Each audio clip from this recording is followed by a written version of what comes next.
Chapter 750. Over 1,000 construction workers instantly exploded with rage upon hearing this, as they glared at the person who had just spoken. In front of so many people, saying that she alone was enough, wasn't it obvious that she didn't put them in her eyes? This was no longer a matter of stealing their jobs. This was a matter of looking down on their abilities. And Lin faltered upon hearing this, before also turning toward the direction of the voice. He was then greeted by the sight of an extremely domineering woman making her way over with her chest puffed out. Not only was this woman speaking in a domineering manner, but her breasts were also extremely domineering, something that Lin had never seen before. She was an F-grade powerful being. Dabai didn't say anything as he stared at the woman with his eyes wide open. His nose was bleeding from his wound. The woman made her way over to Lin, and a smile appeared on her beautiful features as she extended a hand in a rather formal manner. "Hello, Mr. Lin. My name is Li Xinyu, and my Dao title is Grandmaster Construction Cultivator." Grandmaster Construction Cultivator?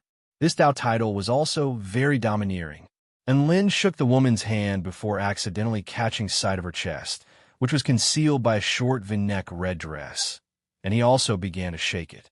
Gasp! How terrifying! Li Xinyu's outfit was quite provocative. She wore a short red dress that not only revealed her slender waist, but it also revealed her deep cleavage.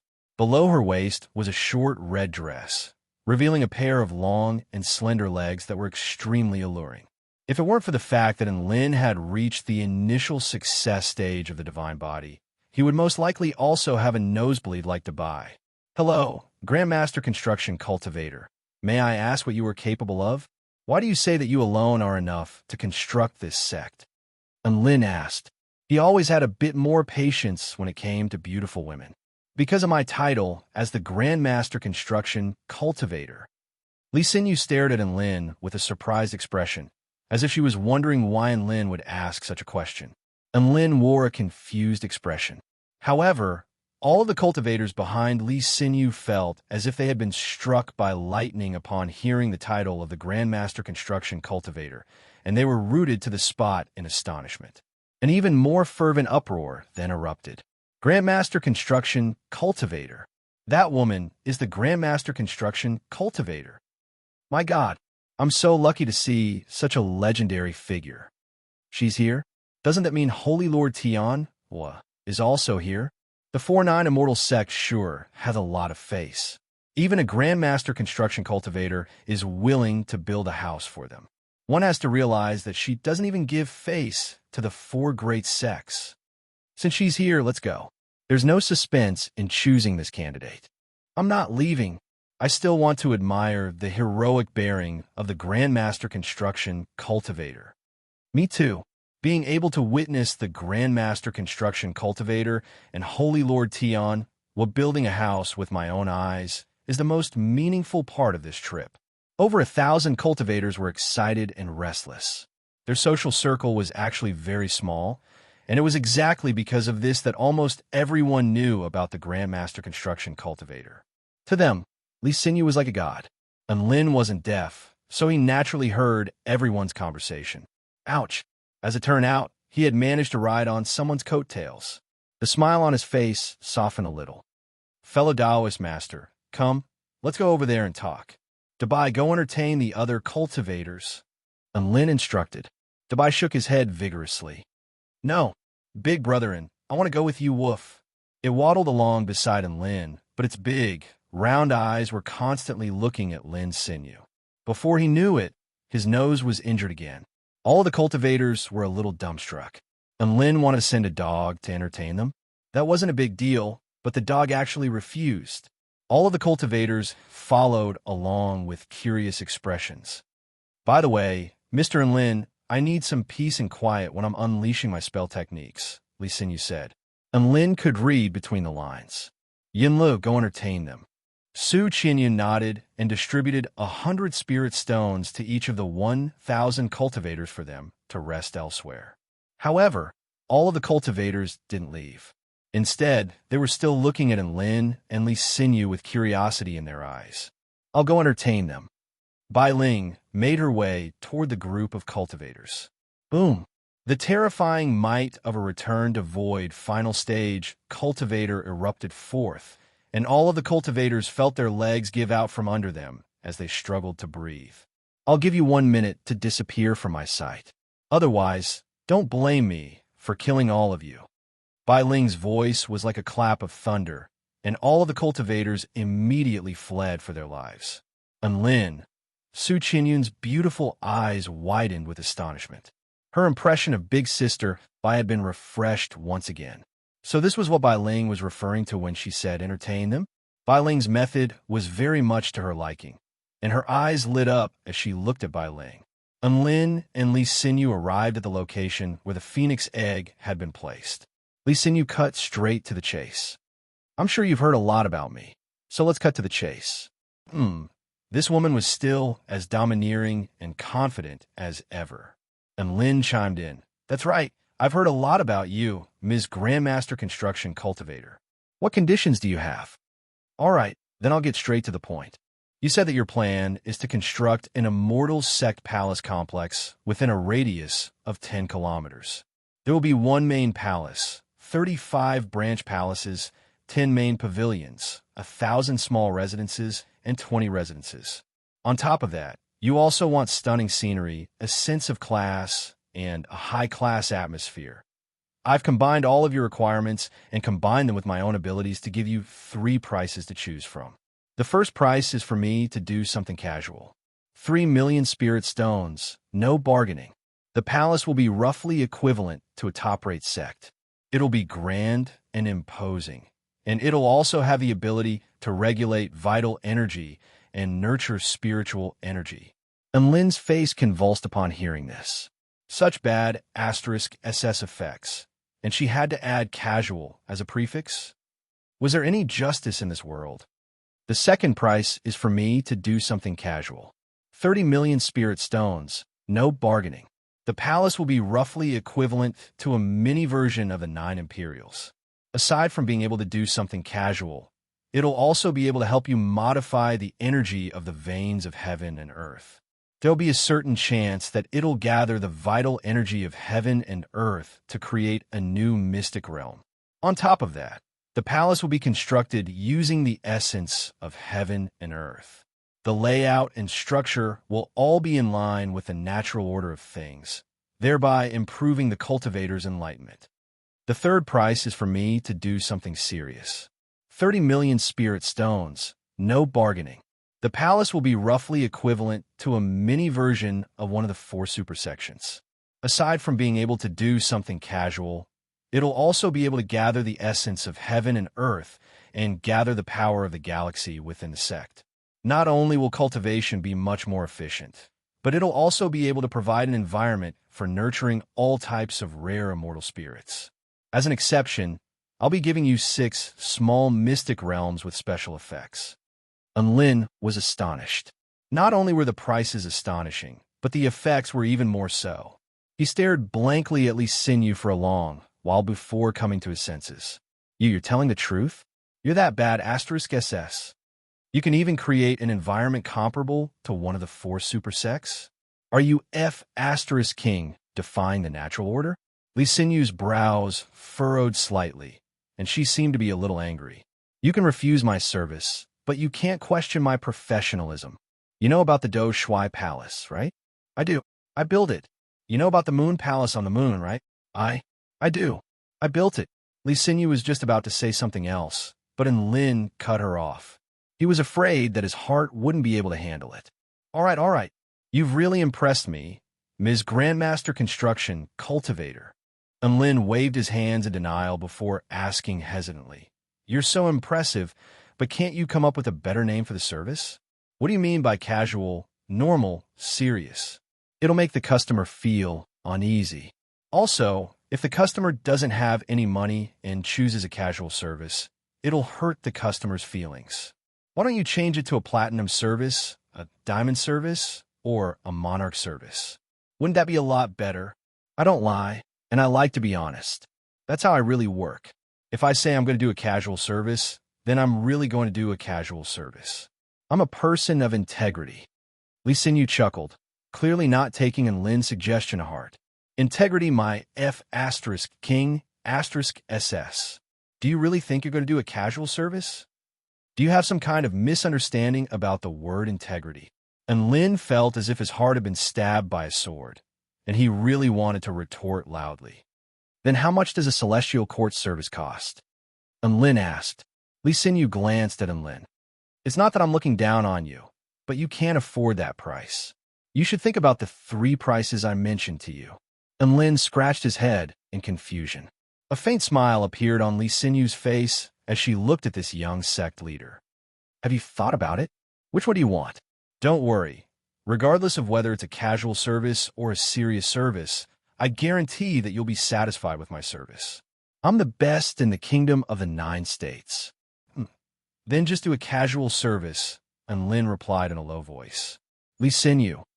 Chapter 751. Li Xinyu suspected that she had misheard, and she asked again, What did you say? Just do whatever you want with this sect. And Lin could only muster up the courage to repeat himself. Li Xinyu. She forced a smile onto her face. You're not joking, are you? Isn't the 4-9 Immortal sect a first-rate sect comparable to the 9 Imperials? You're telling me to do whatever I want? She was already cursing in her heart. I've said so much to you, and you're telling me to do whatever I want? What a F asterisk king waste of my time and energy. After all, this was only a small area with a radius of over 50 kilometers. And Lin was asking if he could build a celestial court-level building, and he was full of the aura of a nouveau riche. In Li Xinyu's opinion, even if he didn't want to do it seriously, he should at least choose a normal one, right? In the end, he was telling her to do whatever she wanted. And Lin was a little apologetic. The sect has only just been established, so I'd better keep a low profile. Li Xinyu took a deep breath, then another deep breath, then another deep breath. And Lin's vision blurred. She did her best to calm her emotions, and a benevolent smile appeared on her face again. You don't have money, right? Lin. Sorry, I'm not a very direct person. You don't have money, right? Li Xinyu's eyes narrowed slightly. Lin blinked and hesitated momentarily. In the end, he seemed to have sensed what the woman wanted to say, and his eyes lit up as he nodded. That's right. I don't have any money. Can you give me a discount? Why are you flexing when you don't have money? Can't you just set the price as soon as you heard I was going to do something? You had a F asterisk king long conversation with me, and even asked me what the price of a celestial court-level building was like. What are you after? What's the point of asking a poor C asterisk and T like you? To someone like me who values efficiency above all else, you're just wasting my time. You're wasting my money. Li Xinyu pointed a finger at Lin's nose and unleashed a torrent of abuse. Dabai was astonished. Not only does this woman have huge breasts, but she's also very fierce. Woof. Li Xinyu cursed Lin to her heart's content. This was the first time that Lin was scolded for being poor, and he was immediately stunned. It's not like I don't have any money. It's just that I only have so much cash, but I have a lot of treasures in my storage ring. Lin raised his head with a serious expression. Lin, who had always regarded himself as a nouveau riche in the cultivation world, couldn't take it anymore. Oh, you're rich. Tell me, what kind of service would you like? Li Xinyu glanced at Lin with a smile. Lin, I'm just messing around. Li Xinyu took a deep breath and clenched her fists as if she were about to explode. But in the end, she still sighed heavily, rubbed the space between her eyebrows, and said, I must be crazy to argue with you about this. Forget it. Pay up. Let's get to work. And Lin turned to Dabai. Come on, Dabai. Bring out the sex funds. He really didn't have any more spirit stones. Thankfully, all of the sects had sent congratulatory gifts of several tens of thousands of spirit stones, and only then did they come up to a little over 3 million spirit stones, which was just enough to build this new sect. It could be said that all of the sects that were trying their best to curry favor with the 4-9 Immortal sect had created a bright future for the 4-9 Immortal sect. Li Xinyu took the money and patted her huge, snow-white, F-class chest. Little snail, come out and work, she said in a clear voice. Immediately afterward, right before Lin and Dabai's astonished eyes, a tiny snail slowly crawled out from the crevice in the wall. The snail was extremely beautiful. It had a body that resembled golden jade and a body that resembled white jade. It was an extremely beautiful design, and it was quite an extraordinary creature. It asked in an extremely slow voice, "What do you want?" "I just want to," Li Sinyu replied.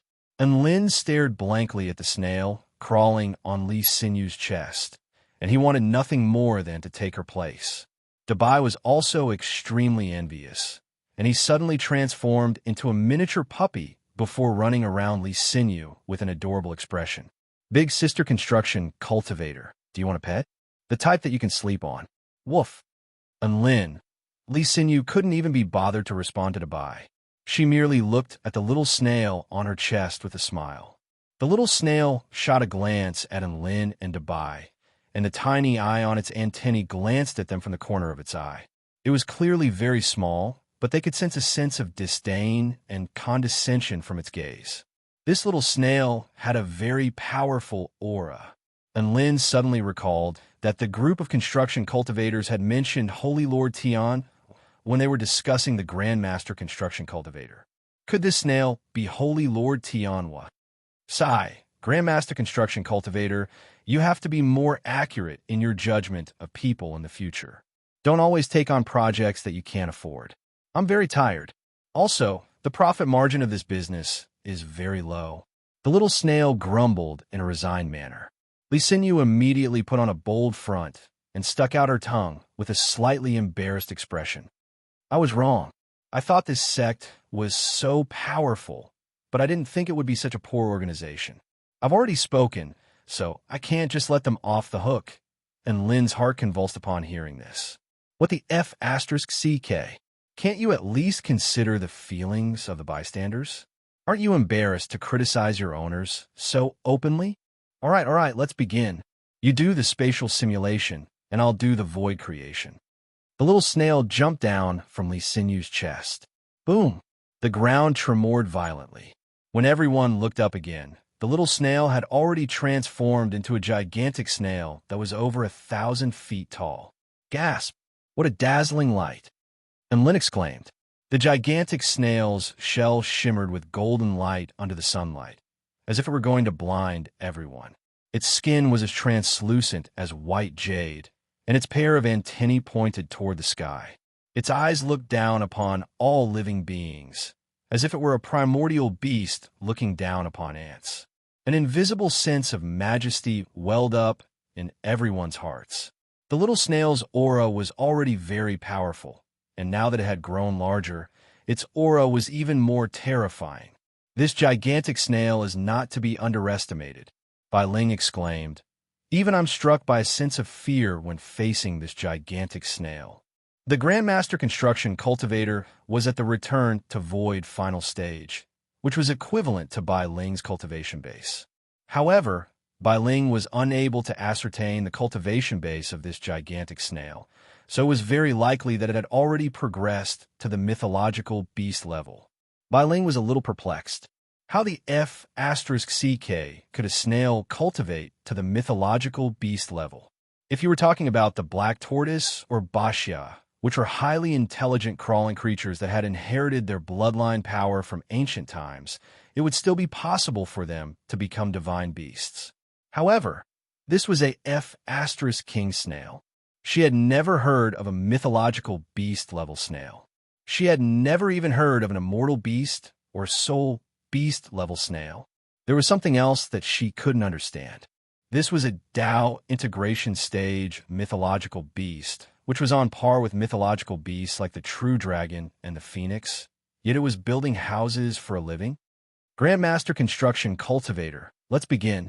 The gigantic snail said in a slow voice. All right, let's begin. Li Sinyu took a deep breath and closed her eyes. Chapter 752. After Li Sinyu closed her eyes, heaven and earth suddenly fell silent. The air stopped flowing, and the plants stopped swaying. It was as if everything had frozen into a painting. And Lin was given a fright, and his nerves immediately tensed up. However, he discovered that everyone else was also looking around with astonishment on their faces. They're fine? Could it be that we've entered a strange realm? and Lin was a little perplexed as he turned toward Li Xinyu again. Li Xinyu was still standing silently with her eyes closed, appearing tranquil and dignified. Visualize the blueprint of your sect in your mind, and I'll combine your subconscious desires to create a sect that's most suitable for all of you. A voice suddenly sounded between heaven and earth. It was Li Xinyu's voice. Everyone's heart jolted upon hearing this. She even had such a high-level mind-reading technique. Building a house depended on one's imagination, and this was the best way to democratize everything in one's mind. Miss Construction Master, I have a question. We still have some founding elders who aren't here yet. What do we do? Lin suddenly asked.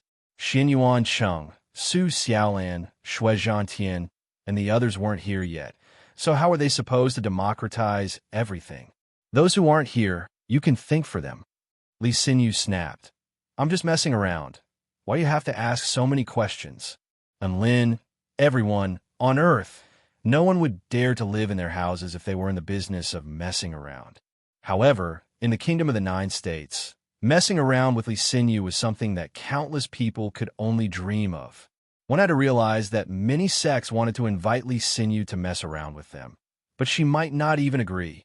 Lin, Bai Ling, Xiao Zhe, Lu Qianhuan, Su Qianyun, Dabai, and Tina, who had just been shaken awake, all closed their eyes as they visualized the sect in their minds. What the house would look like, what the landscape would be like, and everything would be like. The prodigies of the Tai Chu continent were extremely knowledgeable, and there was nothing that could limit their imagination. After all, among Lin's group, some are high-ranking officials of the Purple Star Civilization, some are prodigies of the four great sects, some were princesses of the imperial family, and some are mighty figures of the ancient dragon clan.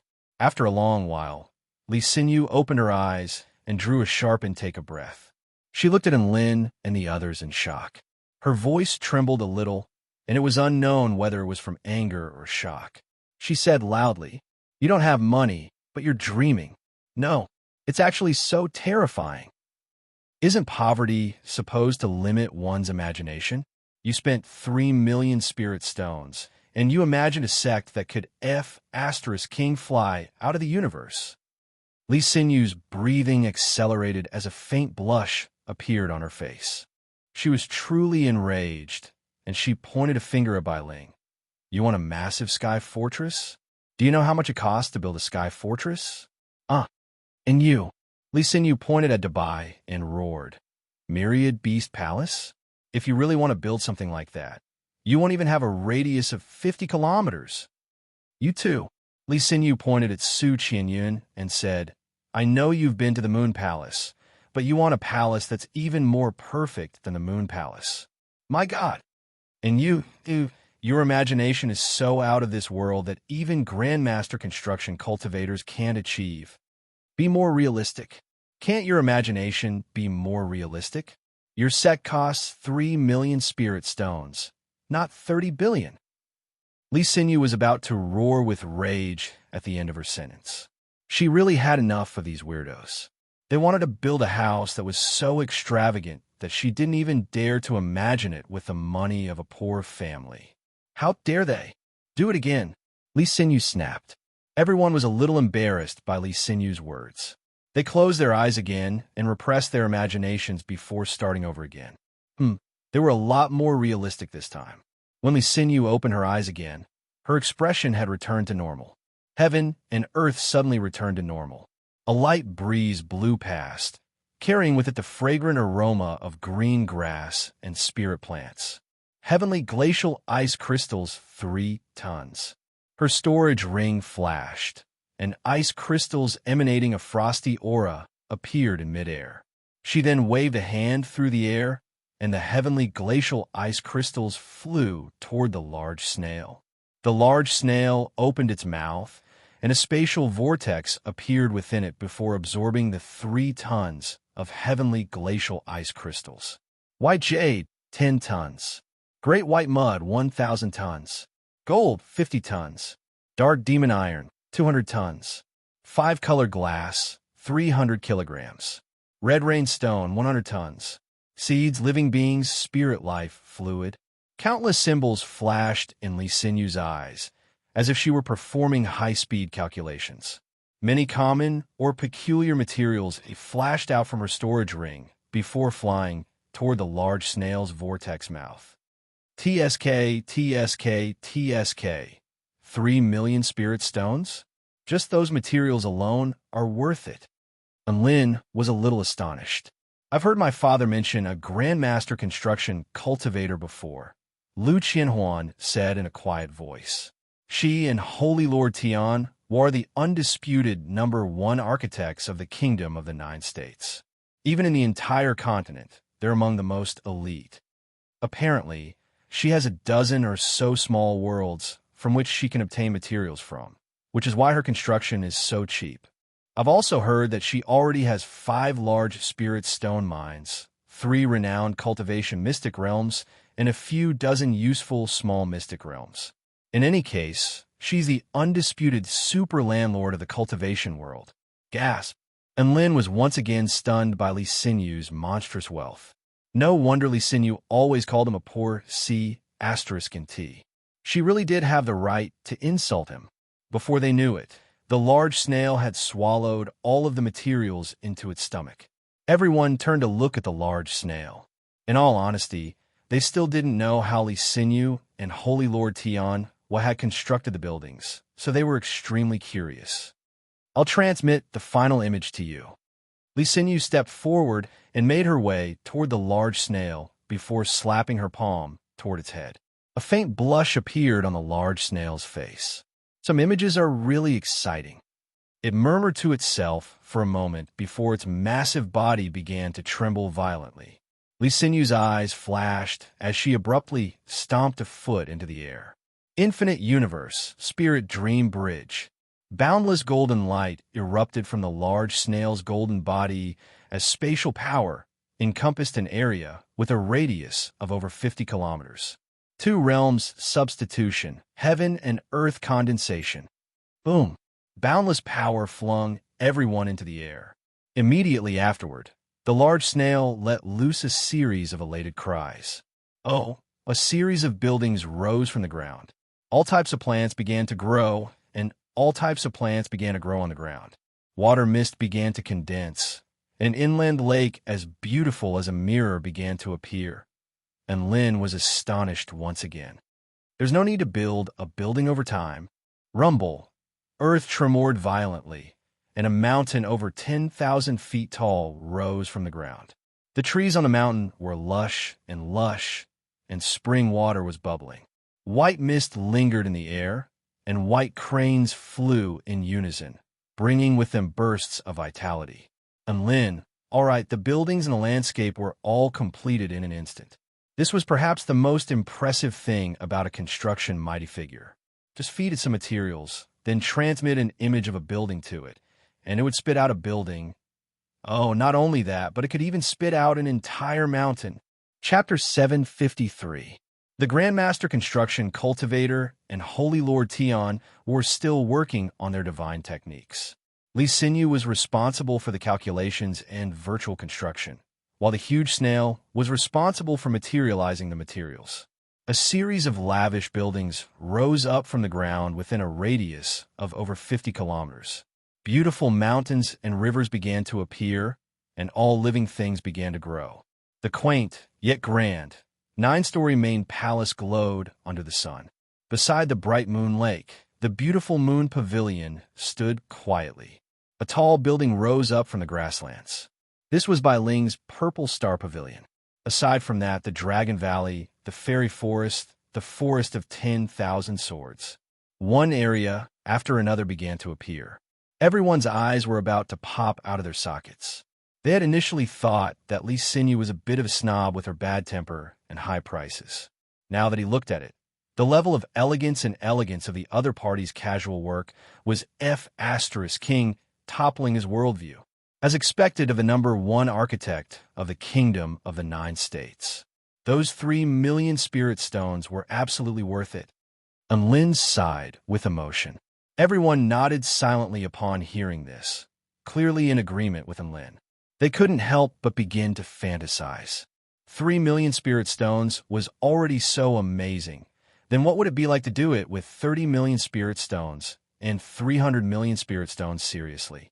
And Lin, how about I contribute 30 million spirit stones to the sect so that the Grandmaster Construction Cultivator could do a normal construction? Lu Qianhuan couldn't help but suggest. I can contribute as well. I have some money in the imperial family. Su Qinyan was also quite excited. She was clearly very much looking forward to the results of the normal construction. No, I've already told you that I can't use your money. I'll use the sect's funds to do the renovations after the sect develops. And Lin immediately refused. 30 million spirit stones was not a small sum. Even for the second generation of the imperial family, Su Qinyun and Lu Qianhuan, it would be extremely difficult for them to gather such a sum of spirit stones. Not long after that, the divine techniques were deactivated. In less than a day, the 4-9 Immortal Sect's cultivation ground was officially constructed. Holy Lord Tian were reverted back to his little snail form, and he rested on Li Sinyu's soft, fair chest before yawning in a slightly bored manner. Li Sinyu waved a hand at everyone who had been tossed into the air. It's done, you can all come down now.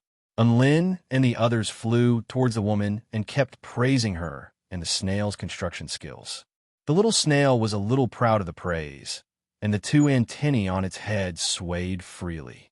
In fact, it had heard this kind of praise countless times in its life, but every time it heard it, it would still feel a different kind of joy. I'm not bragging. Among the mythological beasts that stand proudly at the pinnacle of all realms, I, Holy Lord Tian, am the number 1 house builder. The little snail snorted proudly. Hiss! Everyone took a deep breath when they heard this. The little snail in front of them was actually a mythological beast. What kind of existence could be called a divine beast? Only beasts that had successfully reached the Tao integration stage could be considered mythological beasts. Who would have thought that 3 million spirit stones would be enough for a divine beast to build a house for him? Everyone felt like this was a little strange. A mighty mythological beast had been reduced to carrying bricks and selling houses for a living. Why did it feel so special? Grandmaster Construction Cultivator, Big Brother Snail, can you give me your contact information? And Lin asked with an expectant expression. Li Sinyu's brows furrowed slightly. What? You want after-sales service?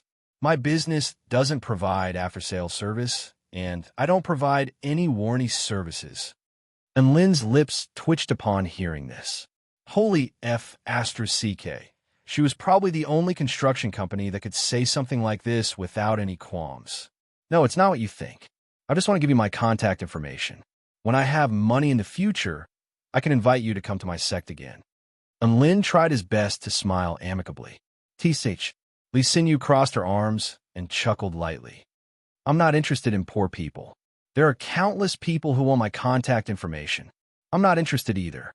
The number of female beasts that want my car can line up from the East Sea all the way to the West Sea. The little snail lay on Li Sinyu's chest and wagged its head from side to side. And Lin's eyelids twitched, but he maintained a smile on his face. However, he was fuming internally with rage. Did this little snail misunderstand his words? He wasn't interested in snails at all. I feel like you really do have some misunderstandings about my wealth. And Lin heaved a forlorn sigh. The Sumeru ring in his hand flickered. Immediately, several immortal weapons emitting terrifying auras appeared before the crowd. Evil-slaying sword, realm-piercing nail, heavenly frost shard, blood-souled jade coffin, and divine flame badge. Brilliant light erupted forth as a series of phenomena appeared. Li Sinyu and the little snail's expressions shifted slightly, and Lin's storage ring flashed again, and the special tools, the vermilion bird mirror, the regal crown, the spatial magic box, the 1,000 possibility box, and a 99-fold extreme heavenly formation disc appeared before them. This time, Li Sinyu's eyes finally lit up. That golden crown and the skull box are imbued with a very powerful dragon tribe power of the divine Tao. Not bad. Li Sinyu commented. That mirror is even more extraordinary. I can sense the aura of a holy beast from it. Furthermore, that inky black box and that small formation disc are imbued with profound Tao intent. They must have been crafted by a Tao integration stage mighty figure, and they're all special tools that were meticulously forged. They're priceless treasures. The little snail was also elated, and Lin was astonished to hear this. The person and the little snail before him were able to glean so much information about his special tools with just a single glance. Their appraisal abilities were truly terrifying. He stowed away all of the items before turning to the woman in red with a faint smile on his face. "Now, do you believe that I can let you have some fun?" Li Xinyu nodded with a smile. "I underestimated your wealth. I look forward to our next collaboration." She flipped a hand over, and a white jade stone appeared in her palm. She then handed the jade stone to Enlin. "What's this?" Enlin asked curiously. "This is a sensing talisman. Crush it, and I'll be able to sense your location." Due to the difference in cultivation base, voice transmission talismans are limited by distance, but this sensory communication talisman is able to transmit information to me without any obstructions, Li Xinyu explained with a smile. "Congratulations on becoming a normal member of our organization." And Lin carefully stowed away the sensing talisman before asking with a curious expression, "There are other types of members?" "Of course, there are also high-level members. Most of them are Tao integration stage, super mighty figures. Supreme members are gods of creation who transcend beyond this continent." Li Xinyu extended a slender finger and waved it in front of Enlin's face with a faint smile. "You're still quite a ways off from becoming a high-level member, so keep up the good work." Enlin took a deep breath. This was the first time he had felt like his wealth was so low. However, it made sense. After all, he was at a completely different level from before. In the past, he had never even heard of a Grandmaster Construction Cultivator, let alone build a house for her. Now that his power level had increased, his horizons had also been broadened, so he was naturally able to come into contact with some powerful people. "Oh, by the way, who are the creator gods and supreme members that you mentioned?" And Lin thought about it for a moment before asking, with a curious expression. "Sorry, I have to keep my client's information confidential." Li Xinyu smiled and said, "If there's nothing else, I'll be taking my leave now." After Enlin became a member of her club, even her tone had become a lot gentler. "All right, take care." Enlin didn't try to keep them any longer. Li Xinyu waved a hand with a smile before tearing open a spatial rift and departing from this world. Chapter 754. After bidding farewell to Li Xinyu and Holy Lord Tianhua, Enlin and the others turned their attention to the sect again. "Let's take a look around this sect. I didn't get a good look from the bird's eye view, so I'll have to take a look for myself." Enlin beckoned to everyone, and they began to explore the sect together. There was one main palace and 35 branch palaces, all of which were situated on the southern side of the mountain over 10,000 feet tall. They were arranged in a picturesque manner, and they formed a soaring phoenix with the main palace situated on the head of the phoenix. There were 10 main palaces and 1,000 residential palaces, and they were arranged like a dragon that spanned across the entire sect. Furthermore, there was a bright moon lake separating the two palaces from a phoenix, making it appear as if a dragon and phoenix were playing with a pearl. It was an extremely scenic sight, and it was also imbued with the concept of harmony between heaven and earth. And Lin and the others were able to see unique scenery from each of the main palaces, as well as a corresponding drill ground. There were 20 residential palaces and 1,000 residential palaces, and all of them were extremely well equipped. And Lin had initially thought that he would only have to build a beautiful house, and he would probably have to buy all of the furniture himself. However, what he didn't think was that he would be able to find all of the necessary daily necessities, as well as many delightful paintings, all of which were inscribed with the words Maverick Snail. This was extremely astonishing to Enlin and the others. Who would have thought that a house could be built with such meticulous care? And there were even paintings personally drawn by a mythological beast.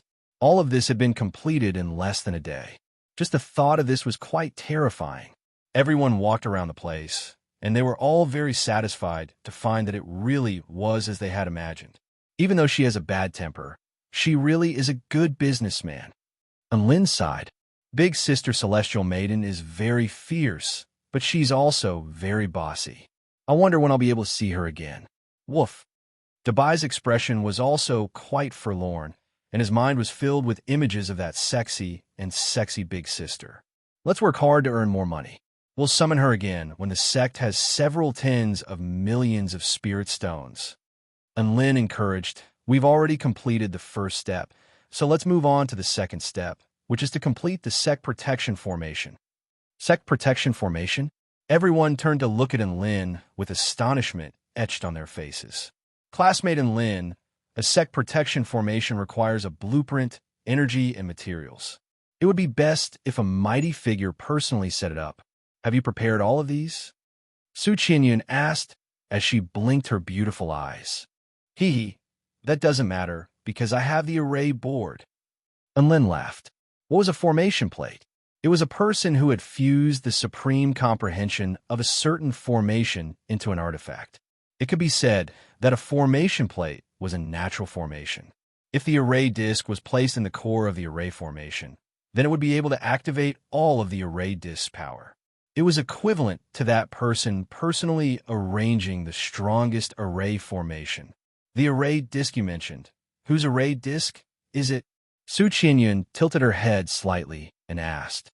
It's Great Monarch Chang Sheng's 99 layers extreme celestial formation disk. And Lin said with a smile. Hiss! Everyone gasped. Lu Qianhuan was also astonished. Holy F***CK. And Lin, you've obtained the signature treasure of the Changsheng Pavilion? I heard that the formation disk is imbued with Great Monarch Changsheng's paramount comprehension of formations. He would even use his own Tao intent to nurture it. So it's a top-grade treasure that can't even be bought with money. How did you get it? A smug smile appeared on Lin's face. Who am I? I'm the famed war god of the celestial court. Great Monarch Changsheng will definitely give me face if I make an appearance. No one believed him, and Lin couldn't be bothered to say anything else. He pulled out a blueprint that was compatible with the formation disk and handed it to Lu Qianhuan. Next, you two should go and inscribe the formation. I don't understand this blueprint, so I'll have to rely on you too. Lu Qianhuan was extremely proficient in formations, and Xiao Zhe and Bai Ling had lived for a long time, so they also had a certain level of understanding in formations. Thus, the three of them began to study the blueprint. With something like a formation disk, everyone only had to follow the blueprint and didn't have to imbue their Tao intent into the formation. After all, no matter how powerful one's Tao intent was, it couldn't compare to Great Monarch Changsheng's.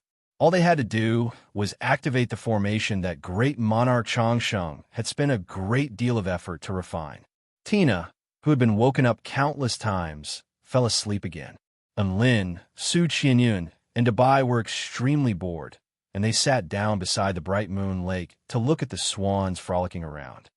Oh, right, classmate and Lin, this lake was named Bright Moon Lake by the Grandmaster Construction Cultivator. However, she doesn't have a name for that mountain in the distance. How about we give that mountain a name as well? Su Qianyun pointed at the mountain in the distance with a faint smile on her face. That's easy. We'll call it Bright Moon Mountain. And Lin replied without hesitation. Su Qianyun, Dubai, Celestial Maiden Su, you shouldn't have allowed Big Brother to name it. Woof. Dubai sighed in exasperation. Ha! After hearing Lin's words, I actually thought of a name. The Bright Moon Lake is right in front of that mountain, and the mountain gazes up at the moon. Let's call it Full Moon Mountain, Su Qianyun suggested. Full Moon Mountain? Isn't that the mountain in the celestial court? And Lin asked. That's right, then we can make a hot spring on a mountain and call it the Full Moon Lake. That way, I'll be able to come here from time to time after I graduate. Su Qianyun said with a dainty smile, and her dreamy eyes were filled with anticipation. And Lin agreed to Su Qianyun's suggestion with a smile on his face. After all, he had created this sect in the first place so that his friends who had graduated could reconnect with one another. If Su Qianyun liked this, then he would do as she pleased. After a few hours, the bright moon hung high in the night sky. The bright moon was reflected on the surface of the Bright Moon Lake, and the stars were like a dazzling river hanging in the night sky. There was also a dazzling river on the calm surface of the lake, creating a harmonious blend of reality and illusion. The entire heaven and earth had fallen silent, but there was a place on the lakeside that was filled with joyful laughter. And Lin caught a delicious fish from the lake and roasted it with his frying pan. Xiao Zhe, Lu Qianhuan, Su Qianyun, Bai Ling, Dabai, and Lin, and Tina ate the delicious roasted fish and sipped on some sweet immortal wine to celebrate the successful establishment of the 4-9 Immortal sect. It would officially be put to use the next day. Next, we should discuss how to run the sect, right? Xiao Zhe asked. That's right. The first step is to announce the official establishment of the 4-9 Immortal sect to the entire kingdom of the 9 states. And Lin bit into a crispy and spicy fishtail as he spoke. Haven't many sects come to congratulate us already? Su Qianyun was perplexed. Again, and Lin replied, Everyone, have you forgotten how we got those 3 million spirit stones? Those sects were only here to congratulate us in advance. Now that we've officially announced the establishment, I'm sure there will be even more sects coming to congratulate us. The first pot of gold for our sect is going to depend on the gifts from those sects. And Lin's words made perfect sense. Everyone's eyes lit up, and they raised their hands in agreement. How could they turn down such a brilliant way to make money quickly? It was just like how some leaders on Earth would throw a bunch of big events for their children's graduations, weddings, and birthdays. Why was that? Wasn't it because it made money quickly? The more they did it, the better. Even though this method had been banned, the cultivation world hadn't ceased to exist. The 4-9 Immortal sect was one of the top sects in the Purple Star State and a first-rate sect in the Kingdom of the 9 States. If they didn't throw some big events and make some money after the establishment of the sect, they would be letting down their status and status. Everyone agreed to spread the news that the sect's establishment ceremony would be held in 3 days. Chapter 755. The next day, Xin Yuan Cheng arrived from the 10,000 Spirits Immortal sect. An expression of elation appeared on his face when he saw the realm of the fallen phoenix. This was an extremely suitable place for him to cultivate his Tao of myriad spirit Tai Chi. He exclaimed in admiration at the sight of the beautiful 4-9 Immortal sect. Lin, it's only been a few days, but you've already found a good place and even built a house. How did you do it? It's a long story, so I'll keep it short. Lin smiled. Xin Yuan Cheng listened with curiosity on his face. It's all fate, Lin explained. A short period of silence ensued. Xin Yuan Cheng, that's it. Lin, I'm done. Xin Yuan Cheng. This story was so short that he couldn't accept it. Under Xin Yuan Cheng's King resentful gaze, and Lin began to recount his adventures during this holiday. The story was full of ups and downs, and he had encountered countless miraculous encounters. Xin Yuan Cheng couldn't help but sigh with emotion after listening to Lin's story. Lin, you're a man blessed with great opportunities. You encounter earth-shattering events no matter where you go. Would you believe me if I told you that I just want to cultivate peacefully? Lin asked with a sad expression. Xin Yuan Cheng. Lin replied with a weary expression. I knew you wouldn't believe me. Xin Yuan Cheng shook his head. No, I'm trying my best to believe you. Lin, the two of them chatted as they made their way toward the bright moon lake.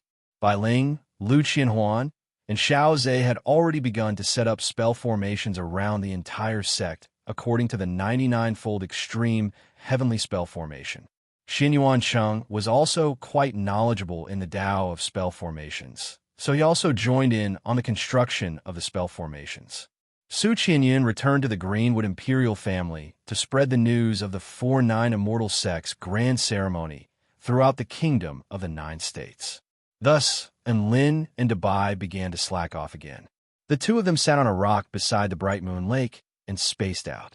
Lin felt like he had a lot of free time as the sect leader. He had already informed Xiao Hong, Bryce, Tang Shimin, and the others about the sect's founding ceremony, and all of them had promised to come before that day. Sigh, I wonder when Celestial Maiden Xiaolan is coming? Lin stared blankly at the clear blue sky in the distance. There were clouds of different shapes and sizes drifting through the sky. Ah, I don't know when I'll be able to attain my domain, Lin, master, and Lin said with a bitter expression. And Lin could sense Bai's anxiety, and he patted Bai's furry head with a smile. Don't worry, just let nature take its course. No matter what your cultivation base is, I won't turn my back on you. There's a saying that goes, don't abandon your wife. That's roughly what it means. Big brother in, please don't use idioms to taint our beautiful relationship. Woof. Dabai rolled his eyes. Even though there was a hint of displeasure on his face, he was quite touched and happy in his heart. Right at this moment, a streak of golden flames pierced through the white clouds in the sky before flying toward them from the distance. And Lin raised his head to discover a familiar yet nostalgic figure. And Lin, a pleasant voice called out to him. A woman in a jade, barley ink garment descended from the sky like a graceful bird. Her features were as clear as water, and her features were as beautiful as jade. Her disposition was transcendent and transcendent. Yes, she was referring to Xiaolan. She blinked at Lin with a faint smile. Did you miss me? And Lin didn't say anything. Instead, he gave her a big hug in response. He hugged her soft and warm body and breathed in her unique fragrance. Her hair brushed past his cheek like the gentle caress of a lover. It was a wonderful feeling. Dabai stared blankly at this scene with only one sentence reverberating in his mind. What happened to the saying that don't abandon your wife? This was clearly a case of forgetting your old dog after finding a new one. It was clearly the one who was ridden first. Perhaps it was because she had been hugged for too long, but Su Xiaolan gently pushed Lin away with a blush on her face. All right, we haven't been apart for that long. Is there a need to be so emotional? You don't know this, but I've been on the brink of death a few times these past few days. I almost thought I'd never see you again. And Lin complained. It's that serious? Su Xiaolan pinched Lin's face with her slender hand and began to examine Lin's condition with her divine sense. She then heaved a sigh of relief and asked, what happened? It's a very serious matter. It's a long story, and Lin replied. It's fine. Make it short, Su Xiaolan said. No, I want to tell you slowly. And Lin extended a hand towards Su Xiaolan's delicate hand, which was resting on his cheek, and they strolled along the bright moon lake with a smile on his face. Of course I have to tell you about my heroic deeds. Su Xiaolan glared at Lin. I knew you'd be like this. The two of them strolled along the lakeside. A white figure stood blankly on the spot, messy in the wind. Dabai suddenly came to his senses and pulled out a golden ball of food from his storage ring before gnawing on it. A burst of energy began to soothe his negative emotions, and his entire body became invigorated. Phew! Who would have thought that the dog food inheritance I obtained from the Purple Star would be my most practical inheritance? Woof! Dabai spoke with a melancholy expression, and Lin held on to Su Xiaolan's hand as he recounted his heroic deeds. He felt like this was even more satisfying than flexing in a fight. Su Xiaolan was also a very good listener and would occasionally point out some shortcomings in battle. For example, when Lin ran into the Divine Mountain and encountered a fork in the road, he could use the Divine Liquid Creation technique to mimic his aura and split up to disrupt his enemy's pursuit. The two of them walked and chatted for a long time. Finally, Lin pulled out the phoenix egg. Lin smiled. Look, this is little Huang. Su Xiaolan stroked the golden phoenix egg with a dainty smile. Little Huang? It's not even born yet. How do you know it's a female? What if it's little Feng? And Lin immediately shook his head with a smug expression. Haha, you're wrong as well. It's not the phoenix as in phoenix, it's the yellow as in yellow. Doesn't that avoid a conflict of names? How about it? Am I very smart? Su Xiaolan was astonished. Are you sure you're not raising a dog? What a synchronized response, and Lin felt like his heart had been stabbed by a sword. Raising a dog? I already have Dabai. There's really no room for little Huang. Yellow represents nobility. How domineering. Why do you all think this color looks like a dog? Looks like everyone's thinking is as normal as mine. Is a name really that bad? I feel like if you continue to use this name, you'll lose the little phoenix after it's born. And Lin Time passed by slowly. Another day passed by.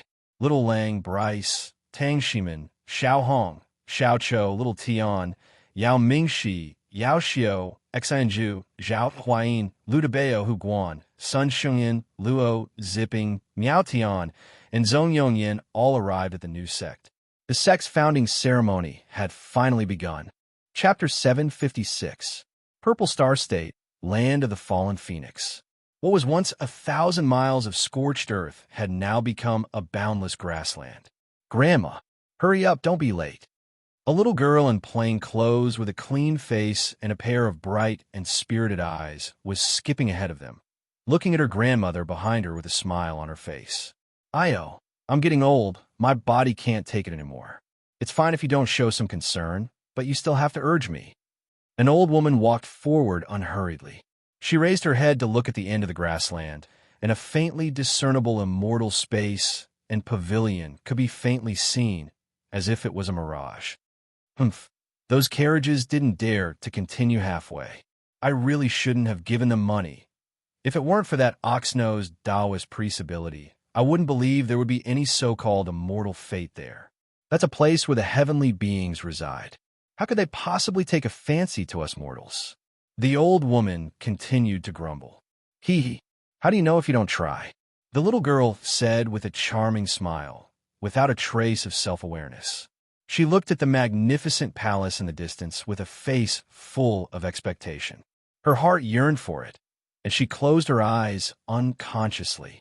She breathed in the air around her, feeling that the air here was sweet. The old woman shook her head helplessly and quickened her pace to catch up. Grandma, hurry up and use the teleportation talisman. We're going to be late. Is the divine traversing talisman supposed to be used so carelessly? That's to save our lives.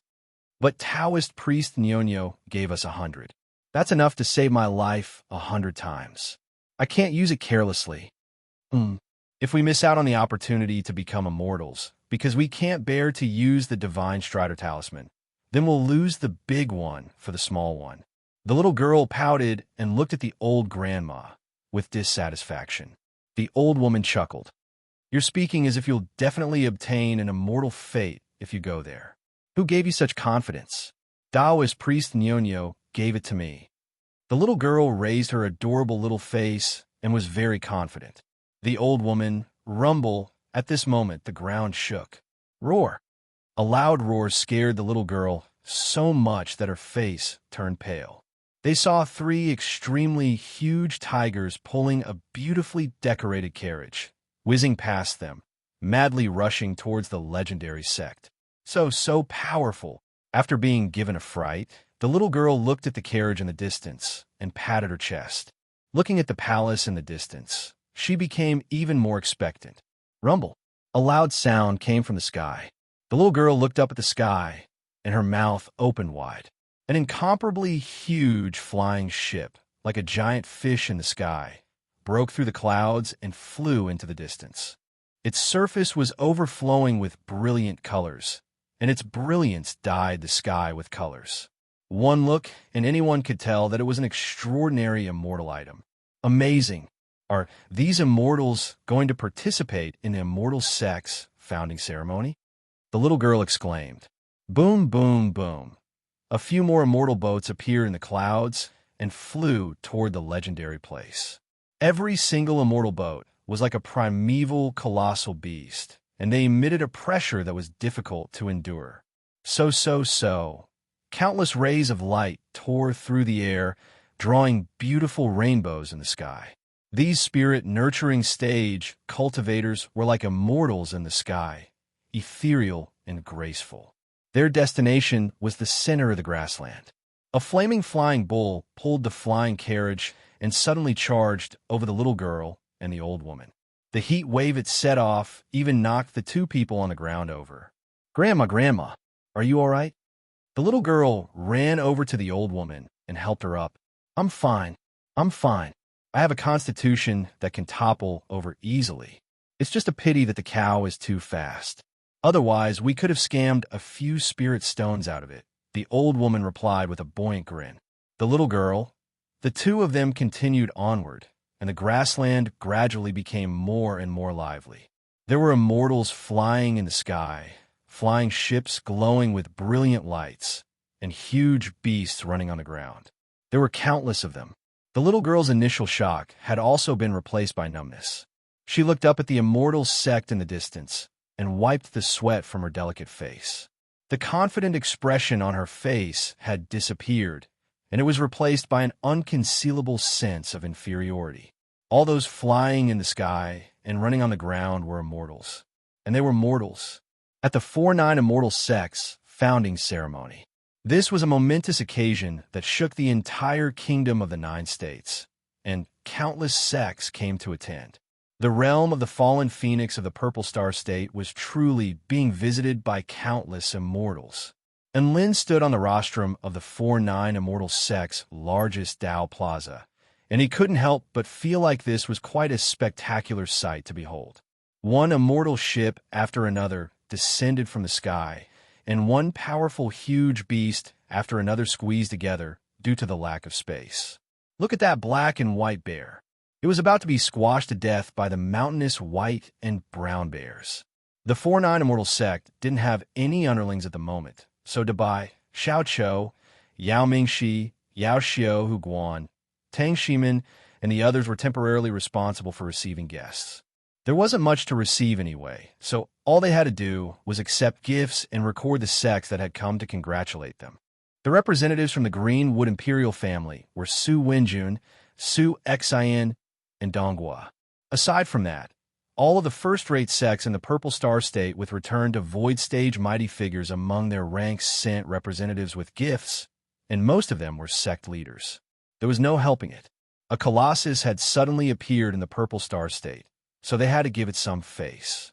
There were a total of 8 first-rate sects in the Purple Star State, and aside from the Heavenly Demon sects Taoist Yulang and the Frosty Sun Immortal sect Shuang Yukong, they were already dead and couldn't send any mighty figures.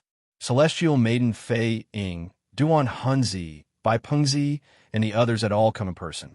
There were a total of 63 first-rate sects in the Kingdom of the 9 States, with return to Void Stage mighty figures among them. 55 first-rate sects had sent representatives with congratulatory gifts, which amounted to 43 return to Void Stage mighty figures. The Greenwood Imperial family of the Purple Star State, the Coiling Dragon Imperial family of the Stone Dragon State, the Dark Wind Imperial family of the Wind Plains State, the Shinong Imperial family of the Gem State, the Flying Gold Imperial family of the Thunder State, the Qinlu Imperial family of the Spirit Sword State, the Dream Shadow Imperial family of the Ancient Void State, the Flame River Imperial family of the Heavenly River State, and the Great Tang Imperial family of the Bai Hua State. The 9 Imperials had all sent Imperial family members and returned to Void Stage Immortal Generals. Before they knew it, over 50 returned to Void Stage mighty figures had already gathered. This was definitely a terrifying lineup. Even the hosts, and Lin and the others, were a little dazed by this grand spectacle. After exchanging some pleasantries with the sect leaders of the first-rate sects, and Lin's mouth was parched, and he took a sip of tea before turning to the beautiful woman beside him. Su Qinyan, how did you announce the news? Why did so many cultivators come? Why do I feel like we've gone too far? His original intention was to release the news and attract a wave of sects to come over to congratulate him. Then he could happily earn some congratulatory gift money. However, he didn't think that he would have to make such a big fuss. This had become a super grand ceremony of the Kingdom of the 9 States. And Lin was extremely horrified. At this moment, he finally realized just how powerful the cultivators of the Kingdom of the 9 States were. Setting aside the number of Dao integration stage mighty figures, just the number of powerful beings gathered here was enough to raise a first-rate force like the Holy Glacial Lands or the Dark Marshlands to the ground. How did I announce the news? Su Qinyan blinked as she spoke in a mellow voice. I told you that our immortal sect has several return to Void Stage mighty figures among our ranks. We have the inheritances of the 4 great sects, the Celestial Court, the Primordial Dragon Tribe, the Fairy Tribe, the Ancient Man Tribe, the Blood Tribe, and the Purple Star Civilization. Our goal is to become the fifth super sect of the Kingdom of the Nine States. Didn't you tell me to attract as many other sects as possible? That's what I told you. And Lin raised his head to look up into the sky. This is a bit of a boast. Chapter 757. However, the news had already been released, so Lin could only grit his teeth and do as he pleased. At the very least, Su Qinyan slogans were all based on facts and some artistic manipulation, so they weren't bullsh *T. Look at the representative of the Ancient Man tribe, Little Lang. In his werewolf form, his aura was vast and mighty, and his return to void stage power was on full display. Then look at the representative of the fairy tribe, Little Na. She possessed the essence of the sun and moon, and her flawless body shimmered under the sun. No one dared to look down on her. Next, let's look at Xiao Zhe, the legendary primordial dragon tribe member. Even though he only had the appearance of a young man, he was like a meditating monk in the face of such a grand occasion. He sat down with his eyes closed in an obvious spot on the Dao Plaza and remained calm and collected, displaying the demeanor of a member of the dragon tribe. Even the liquid flowing from the corner of his mouth was dragon jade saliva. Next, it was the representative of the blood tribe, Bryce. He transformed into a small sapling and stood proudly in the dirt. F***CK. I can't make this up anymore. Many of the visiting sect representatives were already looking at them suspiciously. Their gazes seemed to be saying, "I'm afraid we've come to a fake sect." And Lin transmitted his voice to all of his beast pets in disappointment. Where's your show-off attitude? Our sect's dignity has been completely tarnished by you guys. Can't you at least act like a return to void stage mighty figure? His voice had only just fallen when a loud announcement drowned out all of the commotion. The representative of the Vermilion Bird sect, Elder Zhu Yuanzhou, and his entourage have arrived. This was the first minor climax of the Dao Plaza. The four great sects of the Kingdom of the Nine States were all extremely powerful sects, even in the context of the entire continent. A middle-aged man with red hair and a beard made his way over to the Dao Plaza with a group of sect disciples. There were many familiar figures among them, and Lin and Su Xiaolan made their way over to them. "Uncle, you're finally here." Su Xiaolan smiled sweetly. "Hello, Uncle." And Lin also chimed in. Zhu Yuanzhou looked at the couple before him with a disgruntled expression. "You two only know how to stir up trouble." And Lin smiled in embarrassment. Su Xiaolan held on to Zhu Yuanzhou's arm and said coquettishly, "What did second uncle say? Let me make this clear first. The 4-9 Immortal sect is the blood, sweat, and tears of Lin and I, and we definitely won't give up on it." Tisk. Zhu Yuanzhou glared at Lin with an enraged expression. "The sect leader has said that you can teach the Vermilion Bird sect mantras in the 4-9 Immortal sect, but you can't reveal the core mantras of the sect. Of course, if it's a mental cultivation method that you created yourself, then it's up to you." "Yes, I know this." Su Xiaolan got permission, and the smile on her face couldn't help but widen. The cultivators of the other sects were astounded when they heard the conversation between the two. Previously, they had thought that the four great sects' inheritances were just a gimmick. After all, the Tao could not be easily passed down. No top sect would allow their cultivation methods to be used by other sections. Never would he have thought that the 4-9 Immortal sect would be serious. And the Vermilion Bird sect had allowed it. That was F***King Bad *SS. Even if they couldn't cultivate the core cultivation methods, the other cultivation methods of the Vermilion Bird sect were still top-notch. It could be said that just this alone was enough to attract countless prodigies to the 4-9 Immortal sect. As the sect leader, Lin was dragged off to the side by Mo Hai, Yang Yuan, Lan Yin, and the others. "I heard that you and Goddess Su can only become Dao partners after 100 years? Yang Yuan asked with incredulity in his voice. "Bullsh *T. 99 years is all it takes." And Lin retorted, "Everyone, brother and Lin, have you F***King gone? F***King insane? Do you want to be a saint for 99 years? Don't you know how to strike while the iron is hot?" And Mohai was astonished. "That doesn't make sense. They're clearly in love, so why would they have to wait so long?" A thought suddenly occurred to Lan Yen. Could it be that you've been afflicted with some kind of terrifying curse that prevents you from getting erect for 100 years? PFFF. And Lin threw up a mouthful of blood as he begged for mercy. Please don't heal me. He was scared. This woman's words had struck him with a strong sense of discomfort. After all, he really did almost become a eunuch for 100 years. In the Greenwood Imperial family delegation, Su Wenjun sighed with emotion as he looked at the Vermilion Bird sect delegation. It looks like the 4-9 Immortal sect really isn't just for show. I wonder if our Imperial family will be happy or worried about such a massive force. Isn't that simple? If Enlin marries our Yin Lu, that would definitely be a joyous occasion. Su Xian's eyes lit up as he suggested. Su Wenjun rolled his eyes at Su Xian. You're such a fake big brother. Not long after that, another loud announcement sounded. The representatives of the mythological beast sect Bai Xian and his entourage have arrived. The vast Dao Plaza erupted into another uproar. Bai Xian, one of the 3 immortal beast overlords of the mythological beast sect, had also arrived. This was a major event. Father, Mother, Dabai pounced overexcitedly and started licking Bai Xian and Chun's faces. Slap! Dabai was slapped to the ground by Bai Xian. There's so many people here. Be more reserved, woof. Bai Xian snapped, and Lin also made his way over to welcome the mythological beast sect group. The racial barrier made him a little face-blind, and he stared at the dogs in front of him with a dumbstruck expression. All of them looked a lot like Dabai. After much difficulty, he finally recognized Dabai's parents, Bai Xian and Chun, as well as Dabai's girlfriend in name, Qinghua. Dabai, why did he go lick Jinghua? And Lin couldn't help but ask. Qinghua blushed upon hearing this. Dabai chuckled lightly.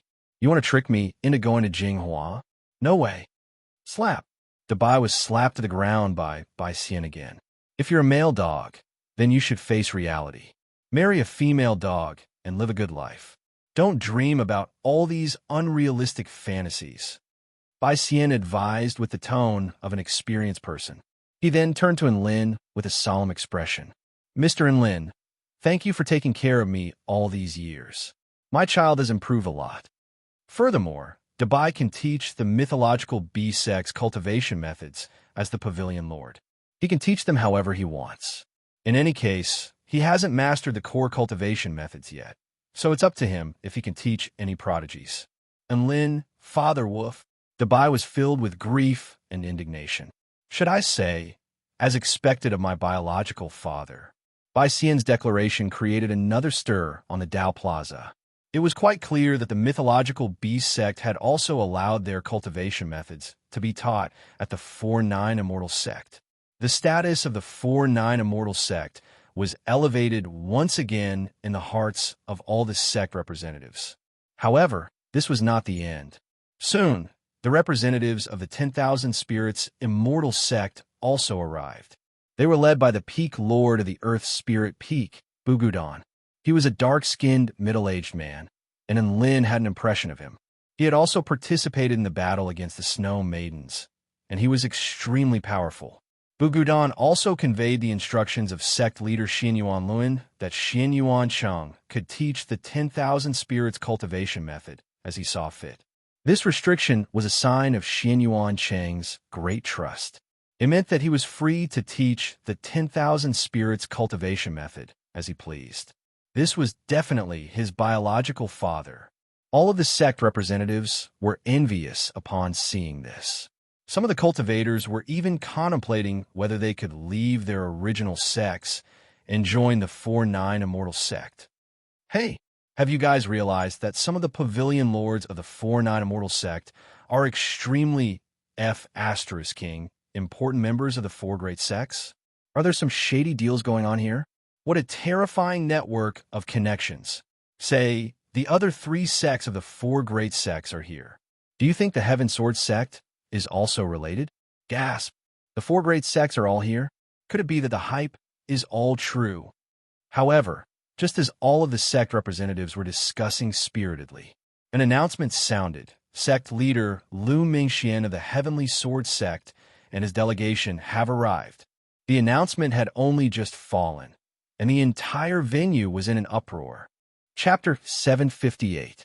This announcement really caused a sensation akin to a magnitude 10 earthquake. If the Heavenly Sword sect had only sent a representative, everyone would have been quite surprised, but they could still accept it. However, what no one would have thought was that the sect leader of the Heavenly Sword sect would come in person. This was a Tao integration stage super mighty figure, a legendary super mighty figure. To think that he would travel thousands of kilometers to attend this sect's inauguration ceremony. Wasn't he giving them too much face? Some of the sword cultivators even began to tear up at the sight of the refined white-robed man.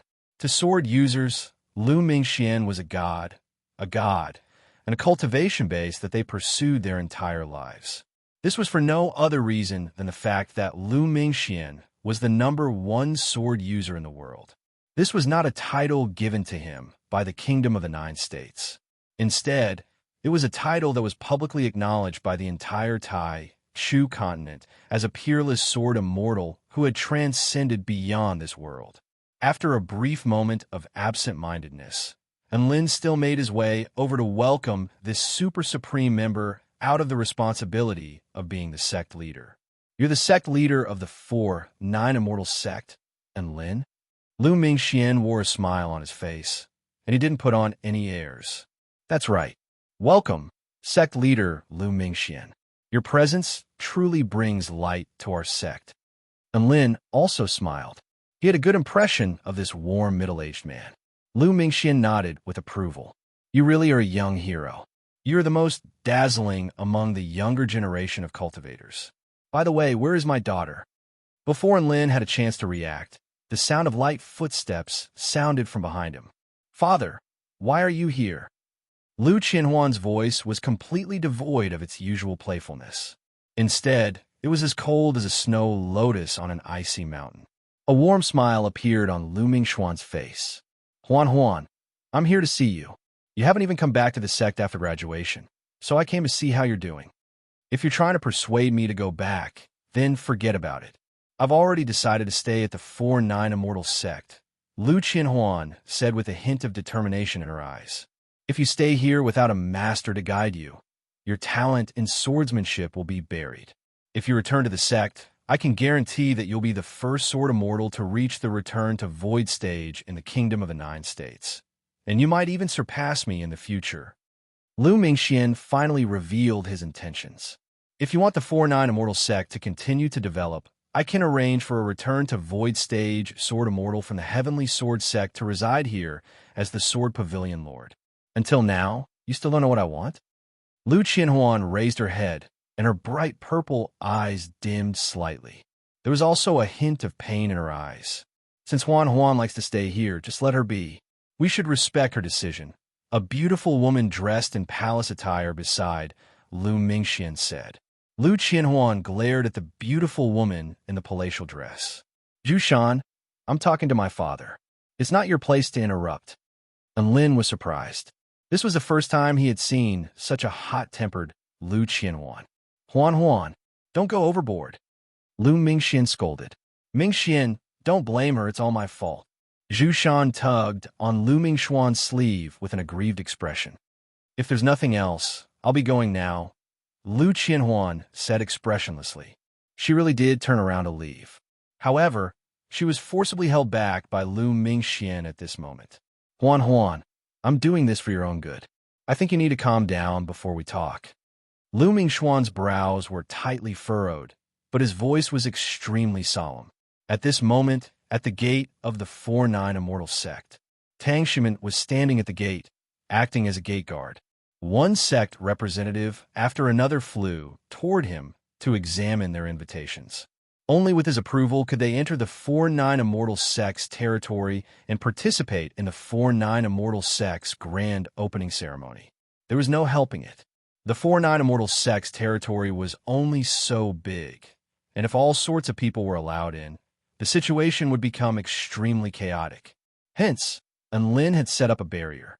Only mid-tier sects with soul formation stage powerful beings could receive invitations from the Green Wood Imperial family and participate in the grand opening ceremony. Even though the barrier was set, countless sects still came to attend. One sect after another came to visit, and senior student Tang was completely exhausted. Right at this moment, two very special guests appeared before him. "Big brother, can we go in?" The little girl's voice was very sweet, and her eyes were very large and clear. She had a pair of exquisite features, and even though her clothes were very simple and plain, she was still very adorable. Tang Shimin was a little dumbstruck. The people who had appeared before him were two mortals with no cultivation-based fluctuations whatsoever. "Heir, do you have invitations?" Tang Shimin was a little perplexed, but perhaps this was a unique hobby of some sects. Hence, he decided to ask them as a matter of routine. The little girl and the elderly woman looked at each other with embarrassment and disappointment on their faces. "Big brother, I don't have an invitation. Can I go in?" The little girl looked at Tang Shimin with a pleading expression. Tang Shimin was even more dumbstruck. "You don't have an invitation. Why would you suddenly want to come here? You're mortals." Two mortals had traveled thousands of kilometers to celebrate the establishment of their sect with a group of powerful cultivators. This was King Weird. The elderly woman spoke at this moment. "We encountered a Taoist priest with a cow nose, and he told us that we have an immortal fate with your sect leader, which is why he asked us to come here. He also said that if your sect leader sees us, he'll definitely bestow upon us an immortal fate." Now, this was interesting. Tang Shimin's eyes lit up, and his gossipy soul burned brightly. "Who is the Taoist priest who told you this?" The two of them shook their heads with dumbstruck expressions. "Tang Shimin, isn't Lin your father?" Tang Shimin looked at the little girl with curiosity in his eyes. He was already imagining Lin's romantic soap opera in his mind. The two of them stared at Tang Shimin with confusion on their faces.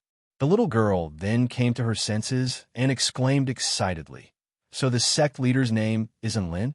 Tang Shimin, within the 4-9 Immortal sect, on the Dao Plaza where the celebration was to be held. And Lin was still spectating the drama between Lu Qianhuan and her father, so he couldn't find any time to interject. A 5- or 6-year-old boy chuckled as he chased after a fleeing butterfly. He had even unleashed a simple spell technique to accelerate his speed, but he ran too quickly and crashed into a walking elderly woman. Bam! Thump! The sound of bones exploding erupted, and the elderly woman was knocked flying. Ow! Her body tumbled to the ground, and she clutched her chest as her wrinkled face twisted into a chrysanthemum flower. She wailed in agony, and blood trickled from the corners of her lips. The boy was dumbstruck as he stared blankly at the scene before him. "Grandma!" The little girl screamed and immediately ran toward the elderly woman. She began to sob upon seeing that the elderly woman had sustained severe injuries and was bleeding from the corners of her lips. "Wah, Grandma, are you all right? Don't scare me. This has got nothing to do with me." The boy pointed at the severely wounded elderly woman with a panicked expression. "It's all that elderly woman's fault. I didn't pay attention to where I was and bumped into her lightly. Who would have thought that she would be so easily injured? This has got nothing to do with me."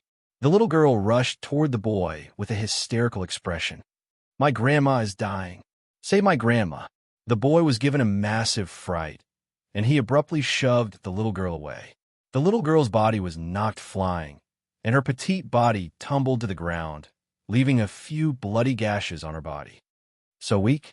There are no cultivation-based fluctuations. Are you all mortals?" The boy came to his senses, but a hint of disdain appeared in his eyes. Mortals deserve to be knocked around like this. The little girl on the ground trembled with pain, indignation, rage, humiliation. She shot a glance at her grandmother, who was in so much pain that she couldn't even speak. The boy was clearly in the wrong, so why? She picked up a rock from the side of the road and hurled it at the boy. She yelled, "So what if you're a cultivator?" The boy froze in place, or rather, he was frightened by the rock that was hurtling toward him. "Impudent!" A female roar erupted. Zhu Shan suddenly appeared before the boy, and she waved a sleeve through the air to instantly pulverize the rock. The terrifying energy continued onward, sweeping toward the little girl. The little girl was petrified. She felt as if she were nothing more than an ant, and she had no chance of resisting. Was this an immortal? Was this a mortal? Tears welled up in her eyes, and her petite body trembled instinctively as she helplessly accepted the cruel fate that was about to befall her. Right at this moment, a white-robed figure suddenly appeared before her. He was so abrupt, yet so reliable. The man also waved his sleeve through the air to dispel the terrifying energy surging toward him. Are you King retarded? Why are you trying to kill a girl with no cultivation base? Chapter 759. Zhu Shan's expression darkened slightly. She wanted to hurt my son. If I had arrived just a second later, my son would have been the one injured. So you're going to kill her? The white-robed man was none other than Lin, and he shielded the trembling little girl behind him as he spoke in a cold voice. Zhu Shan's brows furrowed slightly, but she didn't even get a chance to say anything before the little boy came to his senses and roared, "A mere mortal wants to hurt the son of the sect leader of our heavenly sword sect? Doesn't she deserve to die?" Boom! A golden light flashed past in Lin's eyes, and as a ripple spread outward, a boundless might suddenly burst forth from his eyes. It was as if the wrath of a god from the 9 heavens had descended upon the boy. Zhu Shan's expression shifted, and she immediately tried to defend herself. However, Lin's spiritual power was far superior to that of a returned to void stage mighty figure, and he had unleashed his divine might technique. So it was not something that a rookie returned to void stage mighty figure like her could defend herself against. Her heart instantly shuddered at the sight of Lin's glare. The little boy was so terrified that he collapsed to the ground as liquid flowed from his crotch. The adults are talking, so why are you interrupting? Lin spoke in an indifferent voice. It's that little boy. He ran over and injured my grandma, then pushed me instead of saving her. Big brother, please save my grandma. The little girl felt as if she were grasping at straws as tears welled up in her eyes, and her voice trembled as she spoke. Lin glanced at the elderly man who was still lying on the ground, and he immediately identified the extent of his injuries. She was already nearing the end of her lifespan, and her internal organs had been damaged by that collision. So she was in an even more dire situation. All of the sect representatives stared at the scenes unfolding before their eyes with dumbstruck expressions. Everything had happened far too abruptly, and they knew that they shouldn't step in. On one side was the 4-9 Immortal sect, and on the other side was the Heavenly Sword sect. They wouldn't be able to benefit either side, so they might as well just stand by and watch. "Tina, go save her," and Lin instructed. The little fairy immediately flew toward the elderly woman and unleashed an extremely powerful healing technique to quickly heal her injuries. "What's going on?" At this moment, Lu Mingxian walked over. Even though he saw his son peeing all over the ground, his expression didn't change at all. "Mingxian!" Tears welled up in Zhu Shan's eyes as she picked up the boy from the ground and comforted him with a pitiable expression. Wenbin was given quite a fright. "It's all my fault for not protecting him. If I had arrived any later, Wenbin would have..." And Lin stared at the woman before him with a cold expression. No wonder Lu Qianhuan had called her a seductive B*TCH. She sure had a lot of drama.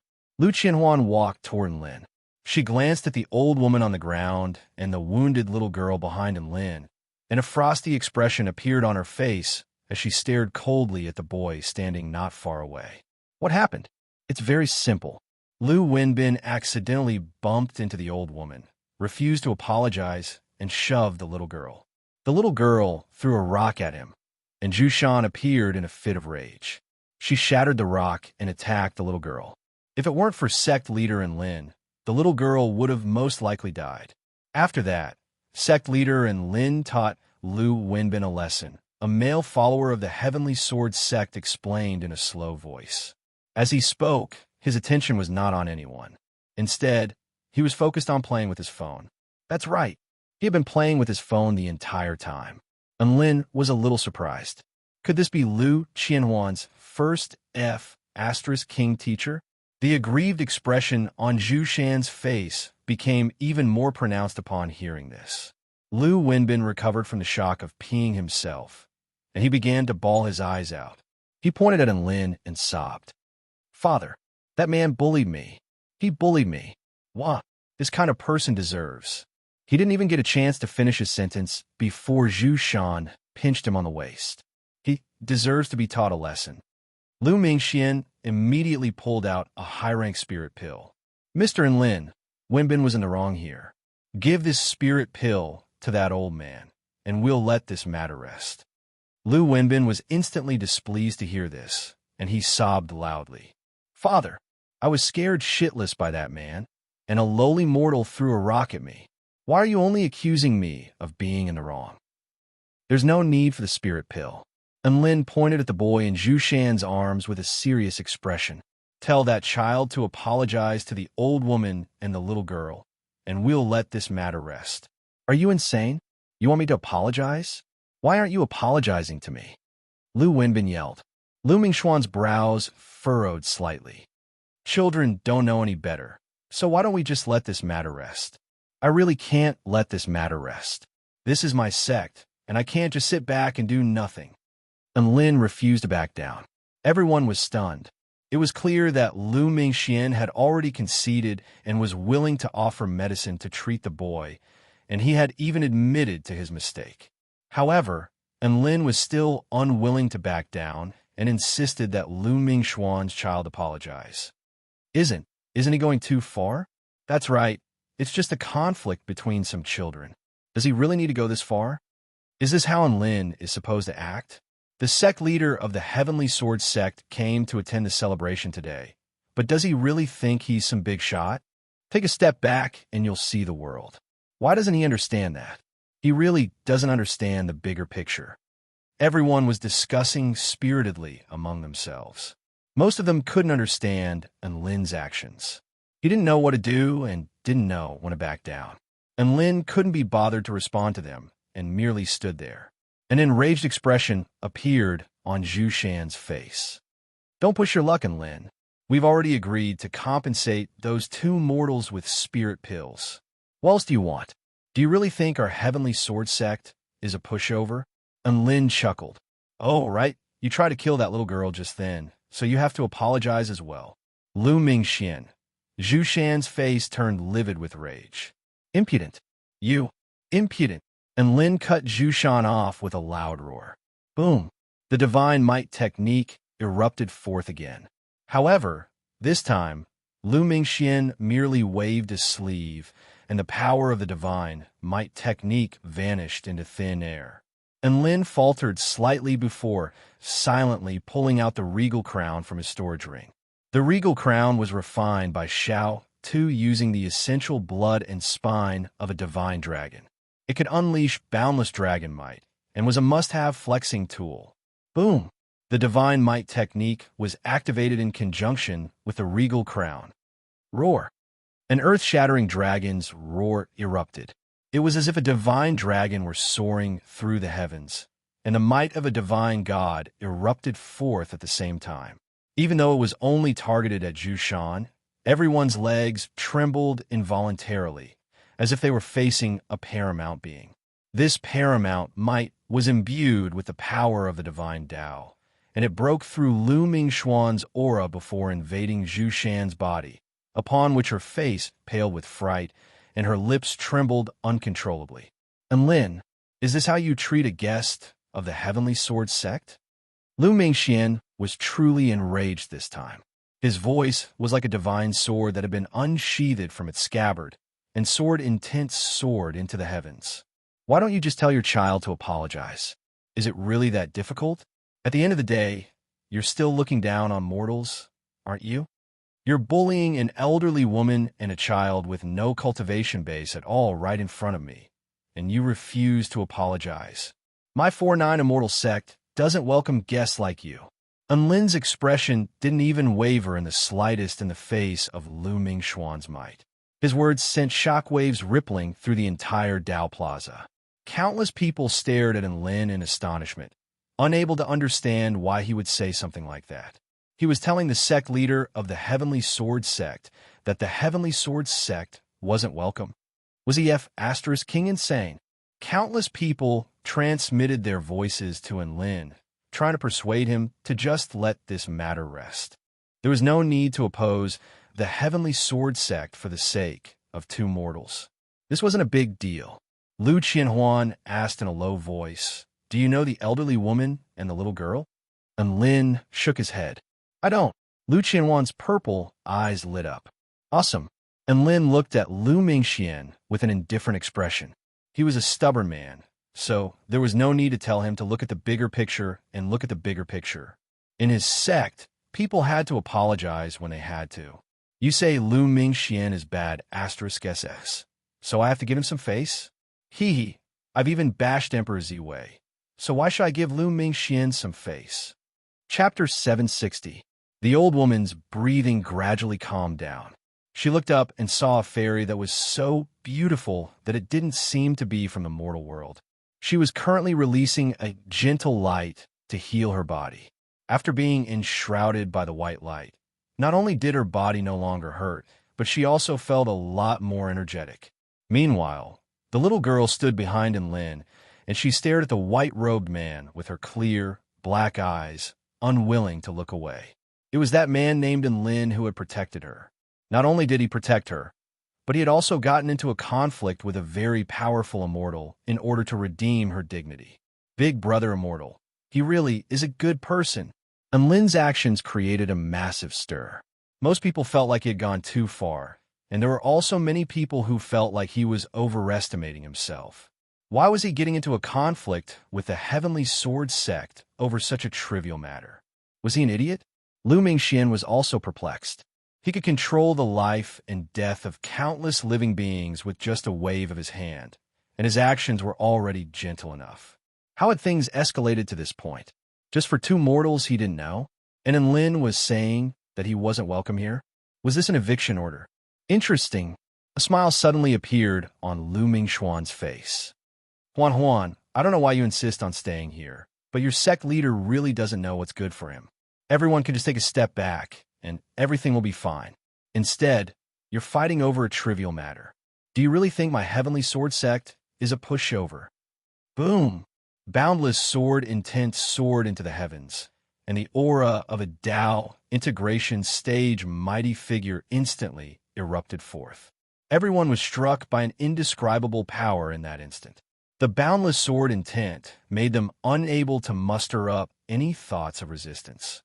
It was as if they were facing the most exalted master of all swords, and the only thing they could do was to submit to him. A god viewed all living beings as ants. Would he apologize for accidentally killing an ant? Choosing to heal the ant was a merciful act, and choosing to ignore it was also a reasonable choice. Once a Tao integration stage battle erupted, countless innocent lives would be affected. Was Lu Mingxian supposed to apologize to all of those living beings? He had only brought out the spirit pill as a show of respect for Lin. And Lin didn't know what was good for him, so he wasn't going to swallow his anger. Is it that hard to make your child apologize? No wonder that child grew up to be like this. His family's education is really good. And Lin chuckled coldly. He couldn't understand why a mighty Tao integration stage mighty figure would have such a pathetic child. Whoosh! And Lin was suddenly struck by a bone-chilling sensation.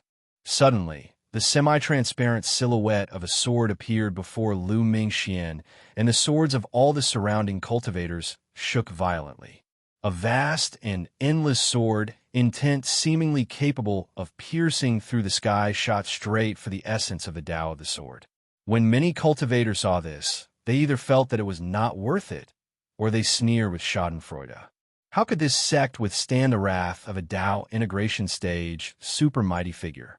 Father, stop! Lu Qianhuan's expression shifted as she positioned herself in front of Lin. And Lin pulled Lu Qianhuan away with a faint smile on his face.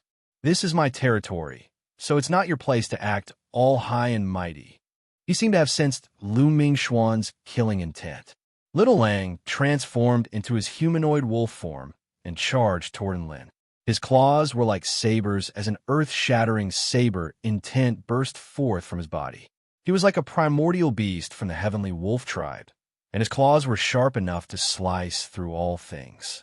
This was a return to Void Stage Savage Beast. All the cultivators on the Dao Plaza stared at the scenes unfolding before their eyes with shock. "If you want to deal with Jine and Lin, you'll have to get past me first." Tina also charged toward Lin as a boundless holy aura soared into the sky. She held a heart lotus ice sword in her hand, which exuded a chilling aura. "Another return to void stage mighty figure," some cultivators exclaimed. Boom! A humanoid tree descended from the sky as a dangerous light burst forth from its crimson eyes. Roar! A black dragon over 10,000 feet in length at the pinnacle of the return to void intermediate stage suddenly appeared in the sky. Its body obscured the entire sky as boundless dragon might erupted forth, and it glowered at Lu Mingxian with a menacing expression. All of the cultivators on the Dao Plaza were astonished to see four extremely powerful return to void stage mighty figures appear at once. Only now did they truly experience just how powerful the 4-9 Immortal sect was. Some of the sect leaders of the first-rate sects were also staring intently at the scenes unfolding before their very eyes in fear of missing out on any details. Lu Mingxuan's expression shifted slightly, but his voice remained calm and collected. "This is the power of the 4-9 Immortal sect? Is this what gives you the right to speak?" Boom! Another burst of extremely terrifying power swept forth, and this power was imbued with the boundless power of the divine Tao. A tall and slender woman in a white dress slowly made her way toward them. A faint smile appeared on her face. "Why didn't you call me along for the fight?" "Wah!" Beside the woman, a chubby little child with a halo on his head and a pair of green eyes let loose joyful cries as a peerless aura also erupted from his body. The power of the divine Tao of sin and holiness intertwined, striking all of the return to void stage mighty figures present with a sense of extreme trepidation in their hearts. Bai Ling and the demonic baby had also joined in Lin's team. All of the cultivators on the Dao Plaza were astonished this time. Some of them felt like their legs had given out from under them. Some had sweat pouring down their foreheads, and some are even contemplating fleeing in case they were killed by the shockwaves of the battle. The power of the divine Tao. That's the power of the divine Tao. Those two are also from the 4-9 Immortal sect. My God, this is way too terrifying. Who would have thought that the 4-9 Immortal sect would have two return to void final stage mighty figures who have attained the power of the divine Tao? We've truly underestimated this sect. Countless cultivators exclaimed in amazement. Only now did they truly understand just how powerful the 4-9 Immortal sect was. Even if a sect of this caliber couldn't contend with the Heavenly Sword sect, it was still not something that they could casually comment on. Even the members of the 9 Imperials were extremely shocked. The power displayed by the 4-9 Immortal sect was already comparable to the overall power of some of the Imperials. Even though there was only a difference of one minor rank between the return to void intermediate stage and the return to void final stage, the gulf between their Tao and power was like an insurmountable chasm. If one were to take a step further, they would be able to attain the power of the divine Tao and unleash power that was close to that of a god. The Imperials were able to rule over an entire state as they had mighty figures who were close to the Tao integration stage among their ranks. And now, the 4-9 Immortal sect had suddenly produced two such mighty figures. How could everyone not be astonished? Lu Mingxuan's expression shifted once again. He clearly didn't expect the 4-9 Immortal sect to have returned to void final stage mighty figures among their ranks. Even though this wasn't as powerful as the Heavenly Sword sect, it was still very powerful. "Sect leader Lu, I don't want to fight with you. I just can't stand the sight of you battering an elderly woman to the brink of death and almost killing a little girl, yet you're not even willing to offer a sincere apology. Hence, please leave. Our 4-9 Immortal sect is too small for a mighty figure like you." And Lin extended a slight bow, but his voice was extremely firm. And Lin was asking for an apology from the elderly woman, and he was asking for an apology? Was that too much to ask? However, Lu Mingxian didn't allow his children or wife to apologize. Instead, it was as if they should be grateful that he had given them a pill. The Heavenly Sword sect really was bad, *SS. Father, that be *TCH dare to provoke you. Beat him to death. Lu Wenbin gritted his teeth and waved his fists as he glared at Enlin. Lu Mingxian looked at Lu Wenbin, but his eyes didn't contain any might or might. However, Lu Wenbin felt a chill run down his spine, and he immediately shut his mouth. Enlin, your 4-9 immortal sect is indeed quite good. However, are you sure you have the right to make our heavenly sword sect leave over something as trivial as this? Lu Mingxian chuckled. If you don't want to leave, then apologize, Enlin said. Lu Mingxian shook his head. Everyone has a temper. Forgive me for being blunt, but no matter how many people you have, I can still take care of them all. I can come and go as I please in this sect of yours. No one can chase me away. Boom! His sword intent erupted, and it was as if it could slice through the entire world. His sword intent proliferated outward, and just his aura alone overwhelmed the auras of all the 4-9 immortal sect mighty figures. You're insane. And Lin stepped forward as countless worlds flashed before his eyes. 99-fold extreme heavenly spell formation activate. Chapter 761. As Enlin's foot landed, the world suddenly changed. In an area with a radius of 100 miles, an incomparably huge array formation suddenly began to operate. Everyone raised their heads to look at the sky with a look of horror on their faces. The sky changed. 99 layers of the sky stacked on top of each other, releasing boundless heavenly might. The first layer of the sky was the Zong Dong heavens. There were no stars rotating, and there was chi without form. Black astral winds swept through thousands of kilometers in the blink of an eye, carrying with them the power to destroy all things. If a soul formation cultivator were to come into contact with this wind, they would instantly be shredded to dust. Within Zongdong Tian, the sky was filled with 9 layers of killing intent. Just these 10 heavenly layers were enough to severely wound a return to void stage mighty figure. The second layer of the sky was the eternal tranquil sky. It stripped away one's senses and returned everything to nothingness. It possessed a boundless sealing power, and any return to void stage mighty figures who fell into this sky would lose all of their senses and experience indescribable sensory torture. Within the calm sky, there was the eye killer sky, which allowed the enemy to see countless terrifying things.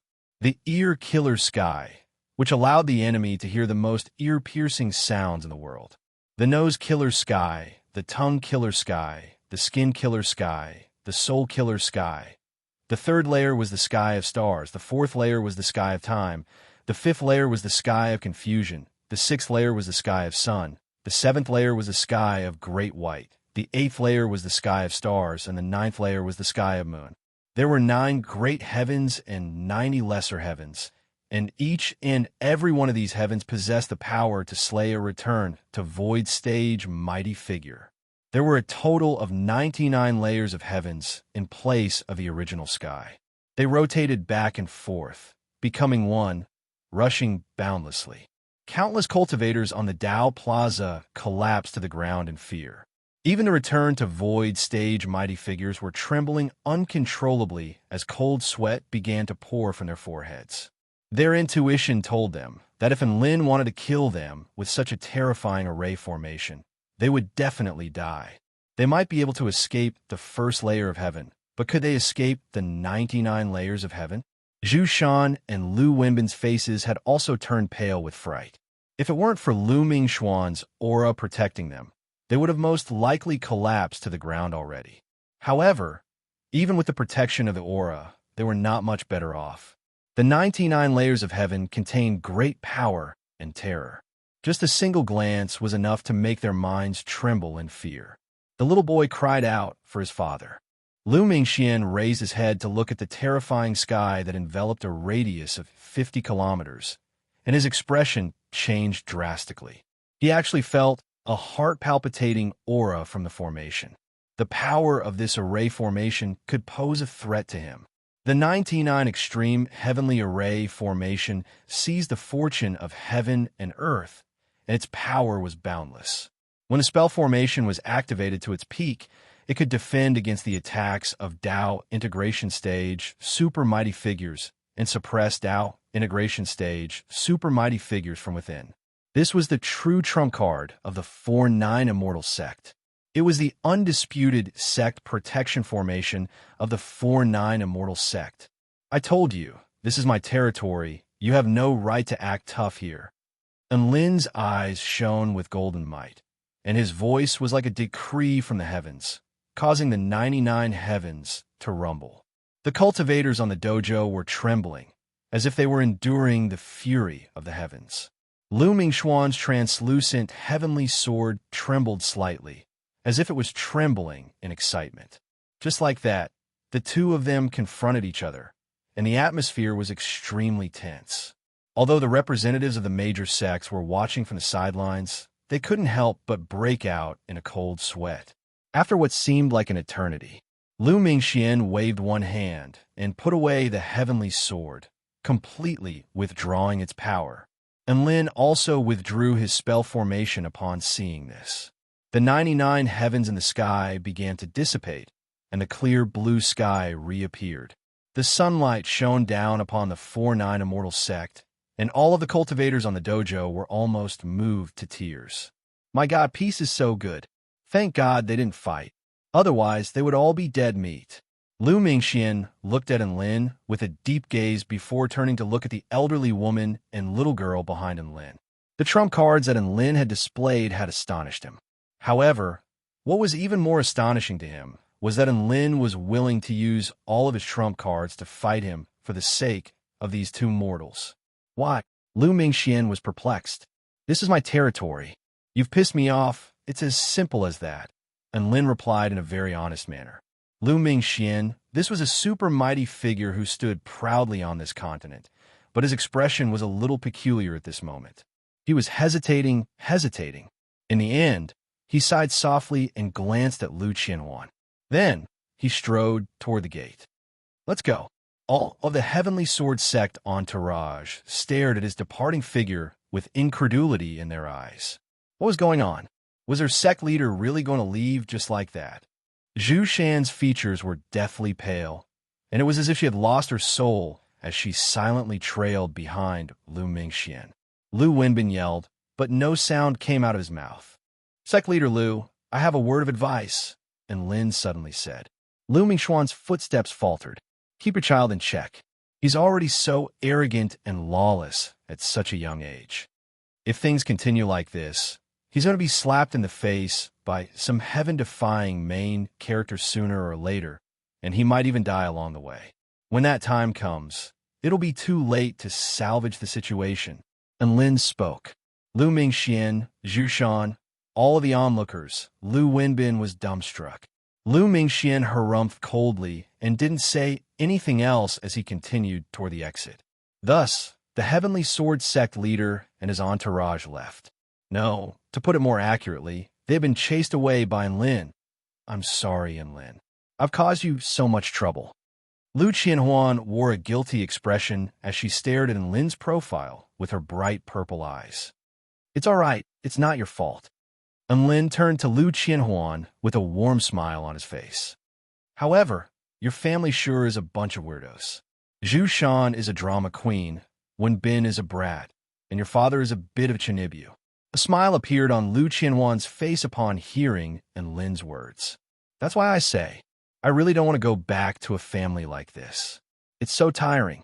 When everyone turned to look at Enlin again, there was no longer any disdain or confusion in their eyes.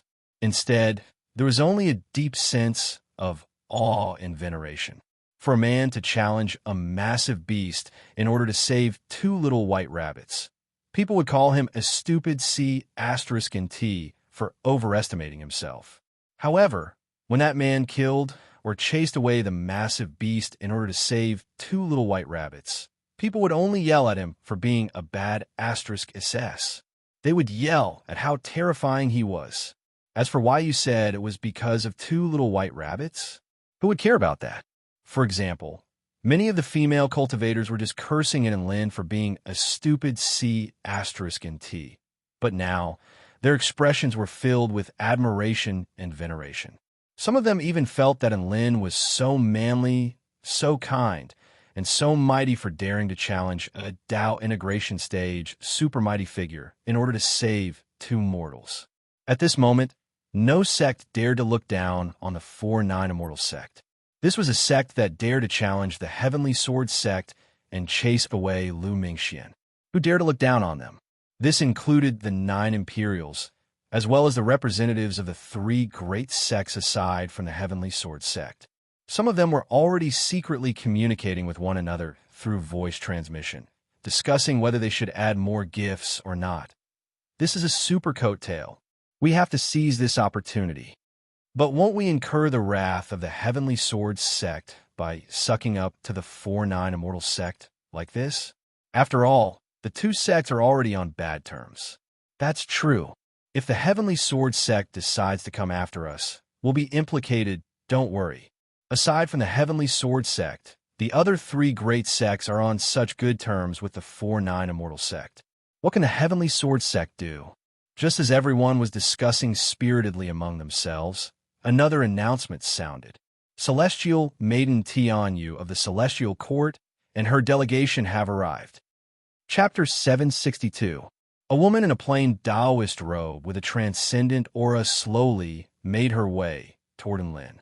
Her appearance attracted the attention of all of the cultivators on the Tao Plaza. It couldn't be helped. The power behind her was simply too awe-inspiring. The Celestial Court ruled over the human race of the Kingdom of the 9 States and was even more powerful than the 4 great sections. Even in the entire Tai Chu continent, where there were countless tribes, it was still one of the most powerful forces. This was Celestial Maiden Tianyu, and even though none of the cultivators had seen her before, they had all heard of her. She was the 7th daughter of the Celestial Arch, and she was also his most beloved daughter. Her arrival was a clear indication of the attitude of the Celestial Court. Even the Celestial Court has come to congratulate them. This 4-9 Immortal sect, sure, is something. With the support of the Celestial Court, the Heavenly Sword sect is nothing. Hurry, tell them to bring more gifts. Tell them that the gifts from before haven't all arrived yet. All of the cultivators present thought quickly, and the status of the 4-9 Immortal sect in their hearts was elevated once again. Even if all of the sects didn't want to curry favor with the 4-9 Immortal sect, they weren't going to provoke it. Lin, that was a great show just then. As expected of the little war god of the Celestial Court. A graceful smile appeared on Lin Junjun's face, as if she were a woman who had just walked out from a Jiangnan painting. She didn't forget to mention the little war god as she spoke, and she really was a smooth talker for the Celestial Court. Were you nearby just then? And Lin asked. That's right, I was nearby, but I didn't want to disturb you when you were flexing, Lin Junjun replied in a truthful manner. Lin, she really didn't have to be so blunt. The 4-9 Immortal Sect Foundation really did surprise me. After that, I saw you bring out our Celestial Court's prize treasure, the Formation Disc, and it was so powerful that even the number 1 Sword Immortal was scared away. Lin Junjun's eyes lit up as she offered words of praise. And Lin's face darkened. They were praising the Celestial Court again. Was there an end to it? At this moment, Dabai ran over to save the day. Big Brotherin, you were so cool just then. In the face of a super mighty figure of the Tao integration stage, the number 1 Sword Immortal on the continent, he was still as calm and collected as ever. Furthermore, he retaliated in a powerful manner, forcing his opponent to retreat with his tail between his legs.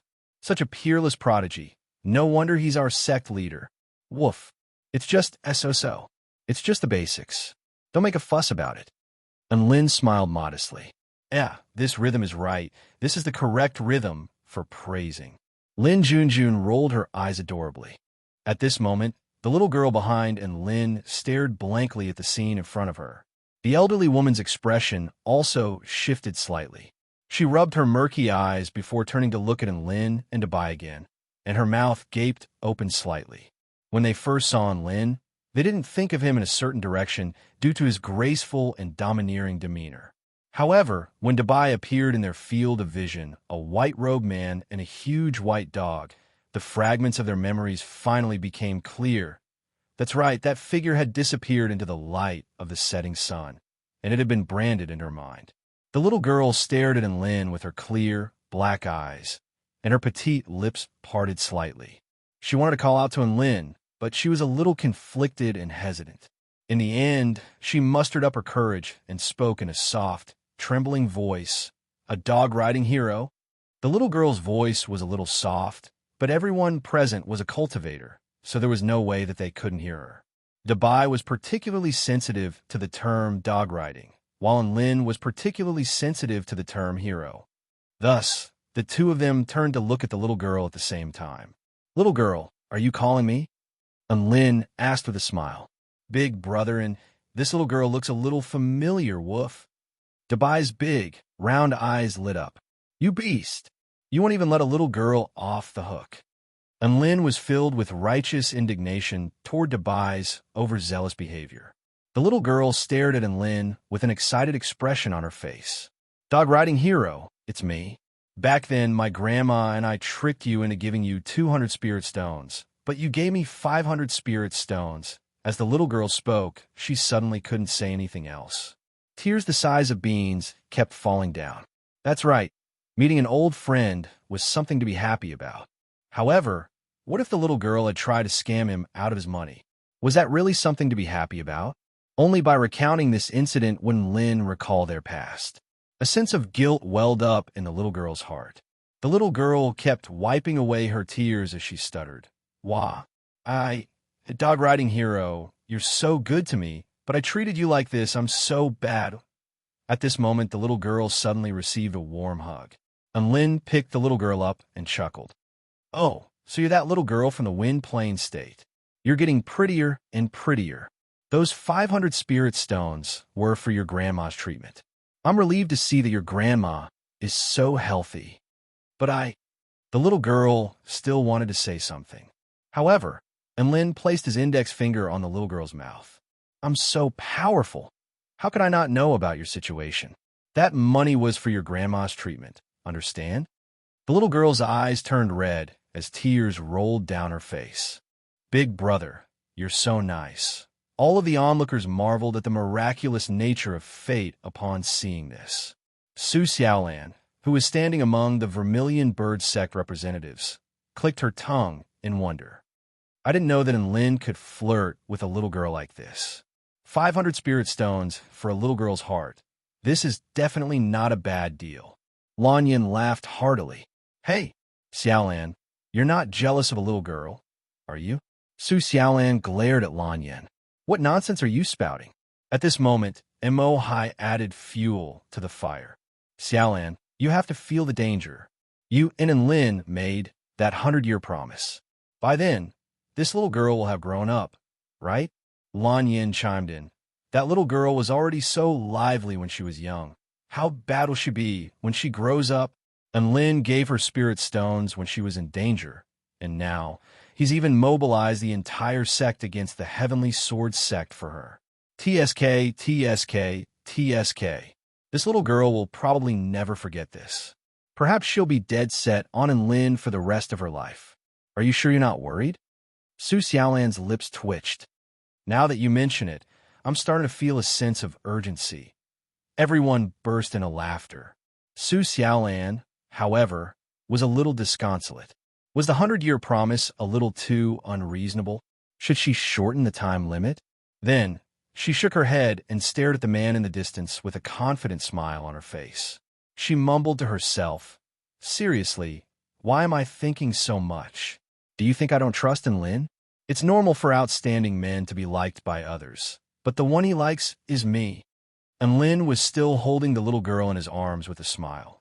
"By the way, why did you suddenly decide to come here?" He was almost certain that the little girl had only recognized him after coming here. It was far too strange for two mortals to suddenly come here. It's an old Taoist priest with a nose like a cow. He told me that there's an immortal opportunity here." The little girl replied. "A Taoist priest with a nose like a cow?" And Lin couldn't imagine what that would look like. "Is there any other information? For example, what's his name and what sect he's from?" The little girl shook her head with a confused expression. "I don't know. I only know that he can fly and is very powerful. He said that after his divination, there would be a great immortal opportunity for me here. So I came. Unlin immediately felt that the ox-nosed Taoist priest was too awesome. No one else should know about what happened back then. The old Taoist priest calculated with his fingers, and he was able to extend this fate. However, Unlin wasn't someone who would fuss too much. He quite liked this little girl, and that was enough for him. He asked gently, "Little girl, what's your name?" "I'm Yiling." The little girl said excitedly, as if she finally had a chance to introduce herself. Then, she pointed at the old woman beside her. "Grandma is Shan Rushuan." "Hello, I'm Enlin," Enlin said with a smile. Big brother Enlin." The little girl smiled sweetly and looked exceptionally adorable. Chapter 763. Enlin arranged for Yi Ling and Shan Rushuan to be seated in the VIP section. The conflict between the Heavenly Sword sect and the 4-9 Immortal sect was still a hot topic among all of the sections. However, it was extremely beneficial to the 4-9 Immortal sect's reputation. At the very least, the vast majority of the sect representatives already viewed the 4-9 Immortal sect as equal to the 9 Imperials. Many of the sect leaders conversed with Enlin in an extremely respectful manner. Enlin was a little unaccustomed to this. There was even a return to Void Stage Taoist priest who referred to him as Senior Enlin. Enlin was dumbstruck upon hearing this. "What the F***CK? Your cultivation base is higher than mine, and you're older than me. So why are you referring to me as senior?" Enlin immediately turned down this form of address, but the Taoist priest insisted, saying that anyone who dared to oppose the number 1 sword immortal on the continent had to be a role model for their generation. Enlin couldn't say anything more. All he wanted was for the Taoist priest to be happy. The 4-9 Immortal sect's inauguration ceremony was about to commence, and all of the major sects of the Kingdom of the 9 States had already arrived. The representatives of the Heavenly Court, the 3 super sects, the 9 imperial families, the 55 first-rate sects, and over 500 large sects were gathered on the vast Taoist plaza paved with dark green jade stones. In total, there were over 10,000 powerful cultivators with lofty statuses. Enlin made his way onto the Tao platform and looked at the tens of thousands of sect representatives from all over the Kingdom of the 9 States, and a sense of pride welled up in his heart. "Look, these are all cultivators who have come to congratulate my new sect." Enlin stood on the Tao platform with his white robe fluttering in the wind. His eyes were bright, and his black hair danced in the wind, giving him a transcendent aura. Everyone was looking at him.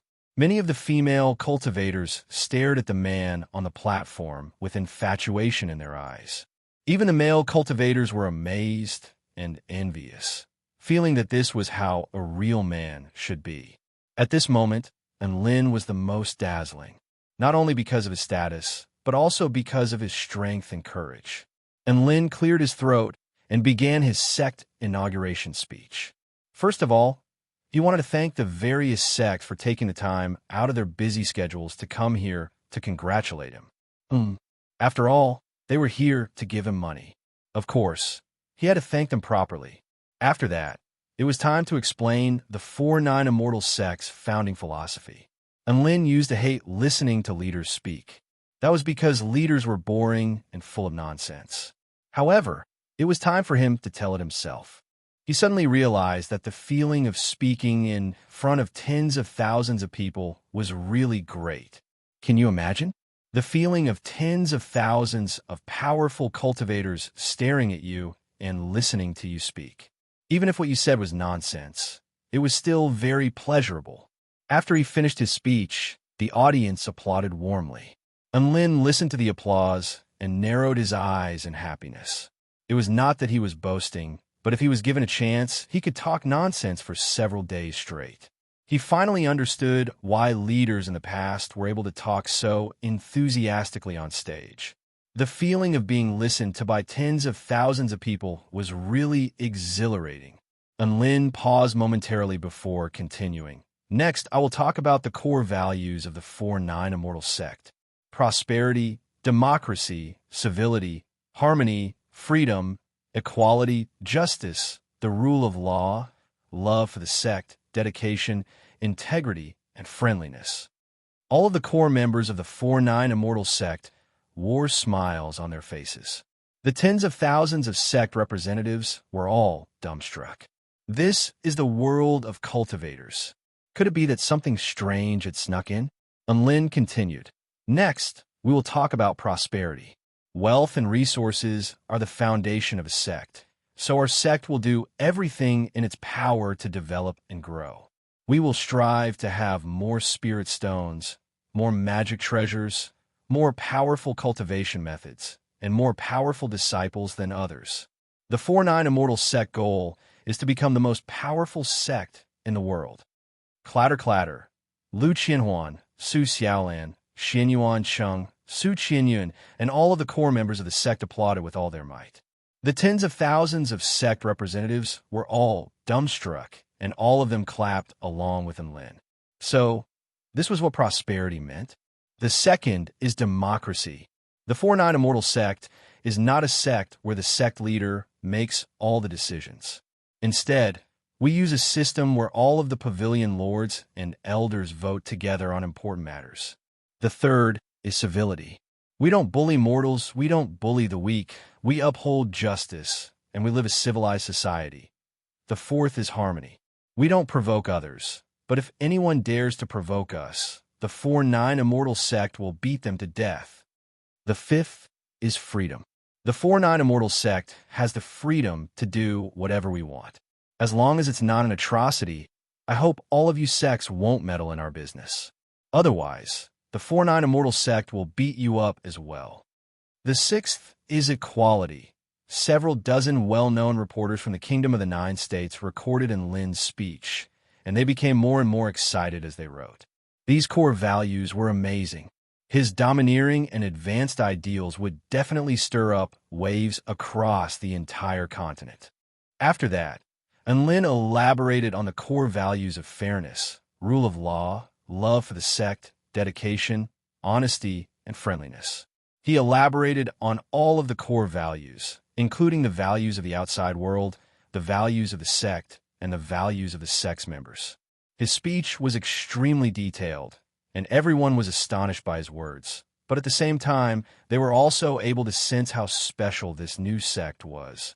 After Lin's speech, a burst of raucous applause erupted from below the stage. Bai Ling, Tang Shimin, and the other core members of the sect all wore gratified smiles on their faces.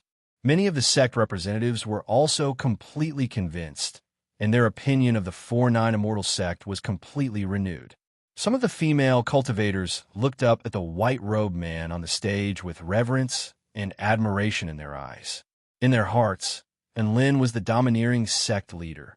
They had already imagined a series of stories about the domineering sect leader falling in love with them. A faint smile appeared on Lin Junjun's face.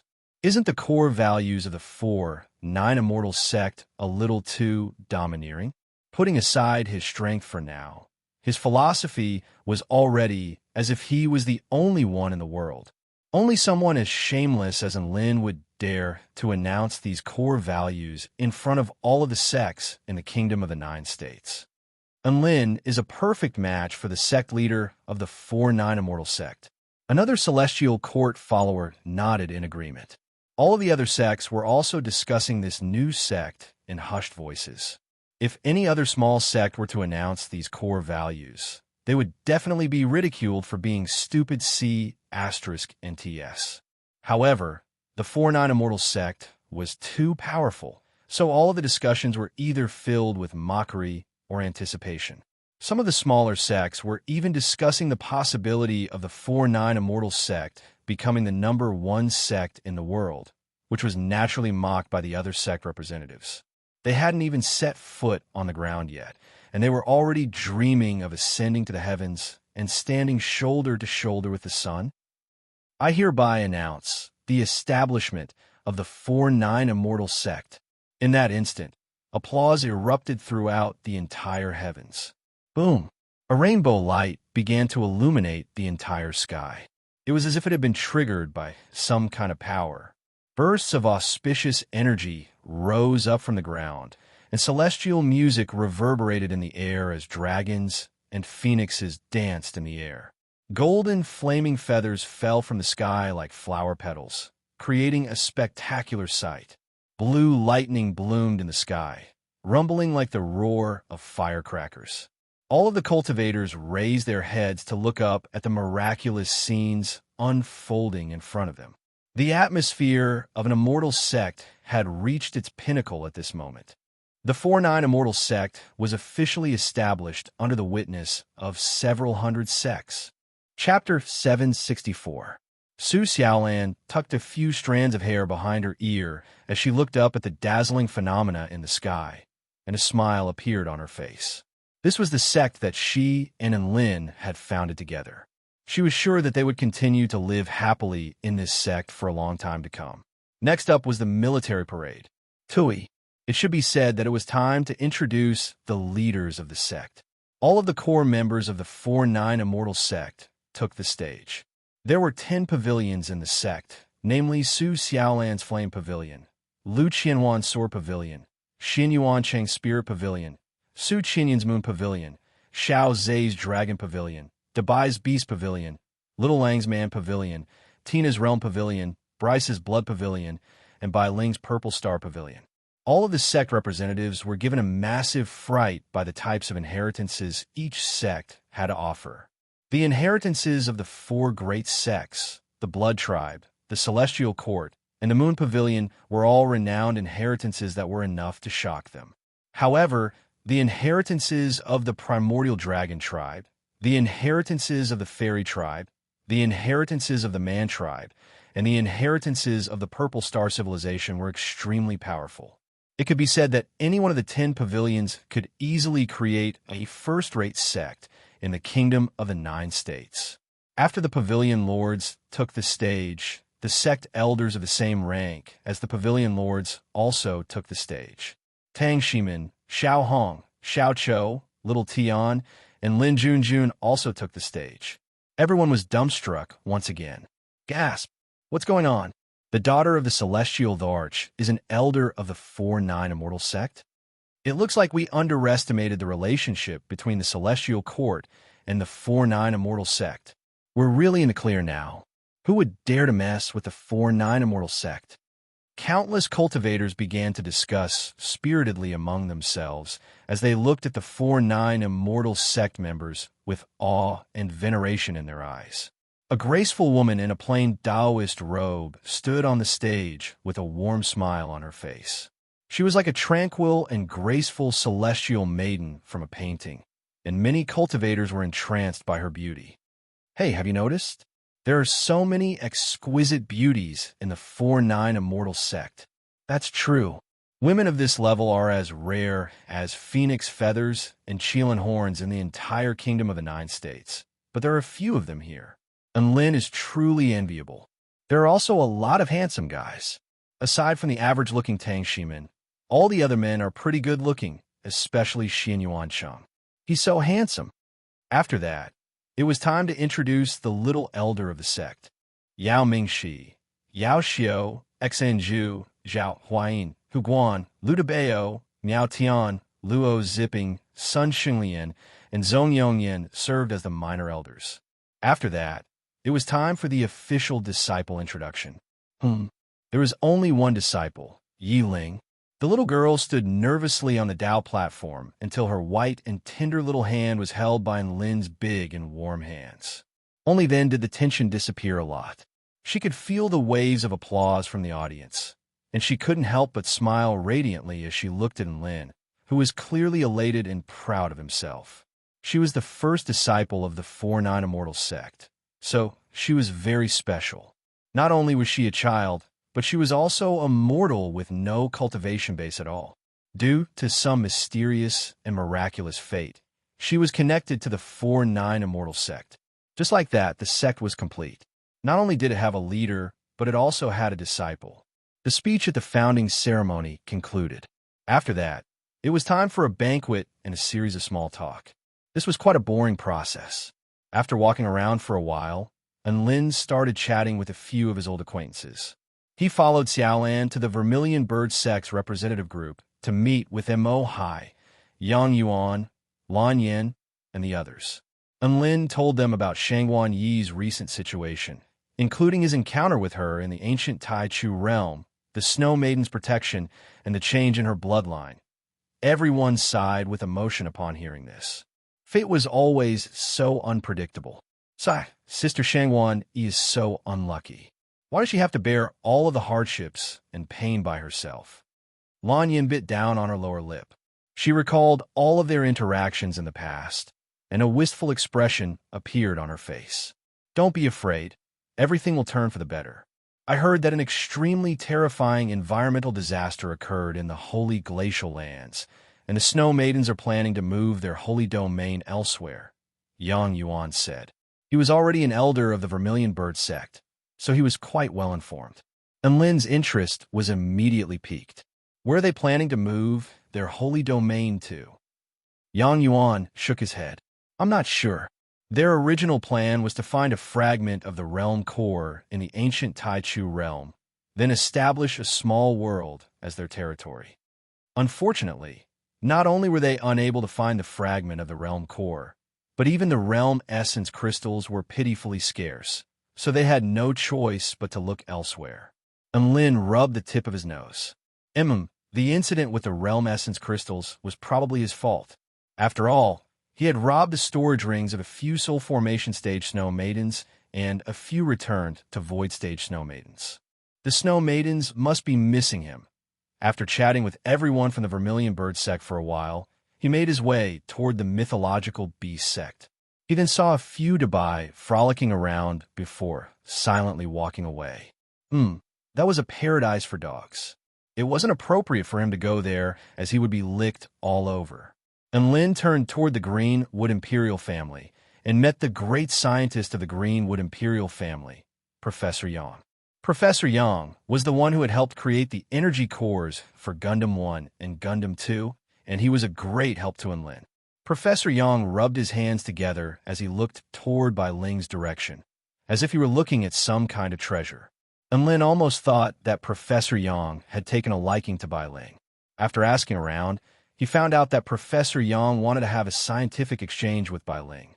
Enlin couldn't decide on this, so he had to ask Bai Ling first.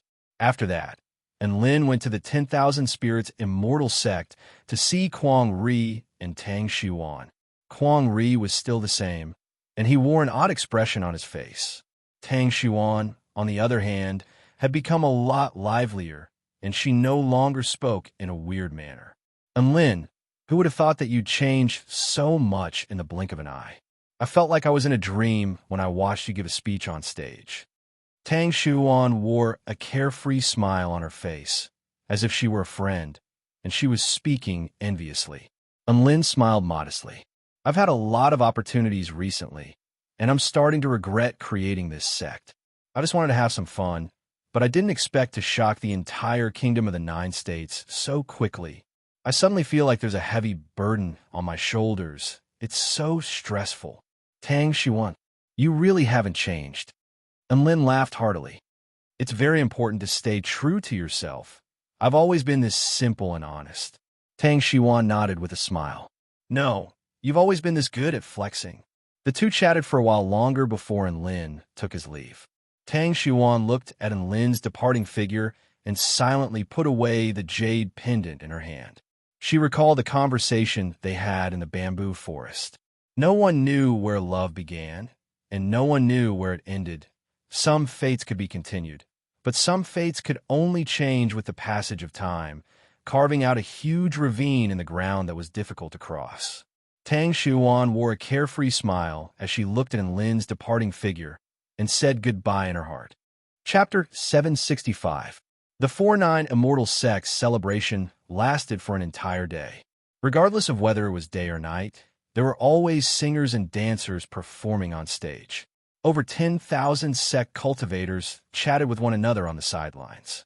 At night, all types of spell techniques and fireworks blossomed, lighting up the night sky with a vibrant glow. After a night of revelry, all of the sect representatives bade farewell the next day. Enlin gathered all of the 4-9 immortal sect members in the main palace to discuss future developments.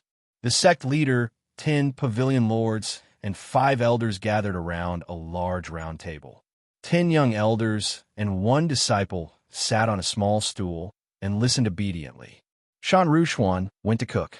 Enlin called out the sect's mascot, Fortune Beckoning Wong, the Beast Pavilion Lord, Dabai, and announced the gifts they had received during the ceremony. Dabai clapped his paws together and placed the 10 high-rank storage rings onto the round table. He cleared his throat and spoke with a mature expression. Elder Tang and I counted for an entire day, and only then did we come up with the detailed statistics. Everyone turned to look at Dabai. Dabai spoke with a serious expression. This is the number of immortal tool parts we received from all of the sects. No one had any reaction to this. Many returned to Void Stage mighty figures didn't even have immortal tools to play with. If any sect really gave immortal tools to other sects during their celebration, then they really had to be retarded. We received 8 immortal pills and 18 immortal fruits. Woof. Dabai continued. Everyone was ecstatic to hear this. They finally had a way to cultivate. Immortal pills and immortal fruits were top-rate cultivation resources for sects, and it was a pleasant surprise to receive so many. After Dabai's explanation, they learned that most of the immortal rank items had been contributed by the Celestial Court, the 4 great sects, and the 9 Imperials. The Heavenly Sword sect had also given an immortal pill as a congratulatory gift. Enlin was very touched. Dabai continued. We also received 70 spirit tools, 163 spirit pills, 220 spirit fruits, 450 magic tools, over 1,200 kilograms of various spirit herbs, over 100 types of tool refinement materials, over 2,500 kilograms and 35 special tools. Woof! Hiss! Everyone sucked in a breath of cold air. Just these items alone were worth more than 10 million spirit stones. Dabai patted the table with his paw, indicating that there was no need to make a fuss. Do you know how many spirit stones we've collected? Woof! And Lin asked hesitantly. Over 10 million. The corners of Dabai's lips curled upwards, revealing 2 canine teeth. He raised his 3 paws and chuckled. It's 32. 5 million spirit stones. Woof! And Lin was shocked. F***CK. Lu Qianwan took a deep breath. That many. Lu Debao was so scared that he almost fell off his chair. His round eyes widened. Could it be a mistake? Tang Shiman interjected at this moment. It's absolutely true. Dabai and I did our calculations 3 whole times. Hiss! Everyone truly sucked in a breath of cold air this time. They looked at one another, but they didn't know what to say.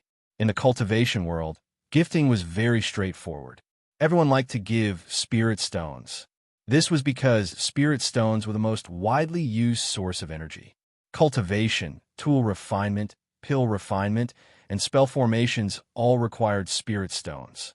It could be said that spirit stones were a hard currency that would never depreciate in value. There were several hundred sects, so Enlin felt like giving a few tens of thousands of spirit stones to each sect would be enough. Never would he have thought that they would exceed the 30 million spirit stones threshold. Didn't this mean that many sects had given over 100,000 spirit stones at once? So our sects suddenly became so rich? Su Xiaolan murmured to herself. In just one day, we've accumulated so much wealth. That's amazing. Little stars flashed in Su Qinyun's eyes, as if she could see a bright future ahead of her. Classmate Enlin is right. If we make this sect celebration as big as possible, then collect congratulatory gifts, we'll really be able to earn a lot of money. To be honest, there's so much money that I'm feeling a little dizzy, Xin Yuan Cheng exclaimed with amazement on his face. What kind of experience was it to receive congratulatory gifts worth 40 to 50 million spirit stones for just one sect celebration? All of the higher-ups of the 4-9 Immortal sect felt so good. This was the feeling of becoming rich overnight. As the sect leader, Enlin couldn't help but say, I have a bold idea. Dabai interjected. In response to your bold idea, I have an immature suggestion. Lu Qianwan clapped her hands together. Cut the crap. Tell me, how many more sect celebrations are we going to hold? Once a day, let's make it a never-ending celebration.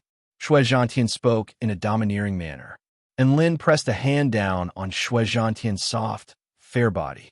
Don't F asterisk king act cute. If we do it once a day, who's going to listen to us? You're going to get tired, so there has to be a time interval. Xian Yuan Cheng crossed his arms with a thoughtful expression on his handsome face. There has to be a reason for the celebration.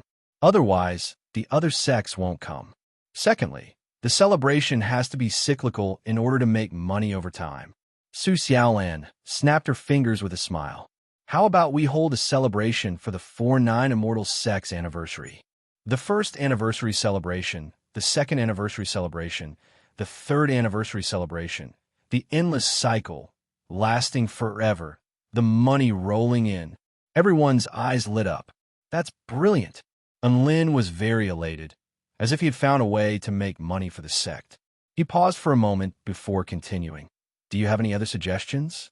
As an elder, Lin Junjun clasped a hand over her chest and stared at everyone with incredulity on her face. This sect development discussion is the most bizarre one I've ever seen. A bunch of higher-ups are discussing how to make money from celebrations. All of the higher-ups turned to Lin Junjun with confusion on their faces. It was as if they were saying, "Is there a problem?" Lin Junjun was struck by a sense of discomfort upon seeing this. Was what she had said wrong? Why did she seem to be so out of place here? And Lin spoke in a meaningful and heartfelt voice. Comrade Lin Junjun, I think you should understand something. Regardless of whether it's a black cat or a white cat, it's a good cat as long as it can catch mice. If the sect can make money this way, then why not do it? But this kind of development isn't healthy and sustainable. A sect should have a way to make money. Lin Junjun argued. I'm not saying we should give up on other ways to make money. We're just discussing how to make money from celebrations first. Even if the second celebration doesn't make as much money as the first one, maybe only 10 million or a few million spirit stones, it's still better than nothing, right? Think about it. Why wouldn't you want to make a few million spirit stones from one celebration?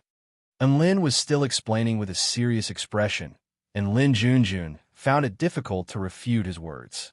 Thus, all of the higher-ups of the 4-9 Immortal Sect began to discuss the celebratory event again. Lin Junjun looked at the group of higher-ups who were indulging in their own free time. Lin Junjun fell into deep thought. Shouldn't the Celestial Court also hold a celebration to make money? For example, hold a celebration for a birthday? Then, he would also do it for first sister and sixth sister's birthdays? Or hold a heavenly peach banquet? Chapter 766. Thus, the celebration of the sect came to an end. Lin and the others finally began to discuss other aspects of the sect's development. The main focus of the sect is resources, cultivation methods, mystic realms, and talents. And Lin looked around at everyone and said, half of us still have to attend classes in the Celestial Court. What are your thoughts on how we should develop the sect in the next 2 to 3 years? There's no need to hurry with regards to cultivation methods. We have many different types of cultivation methods, and all of them are the purest and most profound cultivation methods, which are more than enough to dominate the entire kingdom of the 9 states, Su Xiaolan replied. Except for the Celestial Court, Lin Junjun added. Su Xiaolan shot a glance at Lin Junjun. A faint smile appeared on Lin Junjun's face as she raised her chin, revealing her long, slender neck like a proud swan. And Lin rolled his eyes. He felt like there was a traitor in the sect. Mystic realms can only be found by chance, so there's no need to hurry, Xian Yuan Cheng chimed in. Then we can only start with resources and talents. Anything that can enhance one's cultivation base can be referred to as resources. Spirit stones, pills, all types of tools, as well as some food that can enhance one's cultivation base, as well as some strange materials. We can start collecting them all, Bai Ling chimed in. We might not have enough manpower, right? Especially with regard to spirit stone mines, we'll need a lot of manpower to search for and fight for them. I just want to slack off, and Lin turned to everyone. That's all right. We don't have to be in a hurry to develop our sect, so we can take our time in terms of resources. Don't forget the reason we established this sect in the first place. This is just a place for us friends to socialize and have fun. We could just do whatever we want with the sect. There's no need to take things too seriously, and don't tire yourselves out. Everyone heaved a sigh of relief upon hearing this, and a hint of a smile appeared on their faces. As the sect leader, Enlin suddenly encouraged everyone to slack off, but they didn't feel any disgust toward him.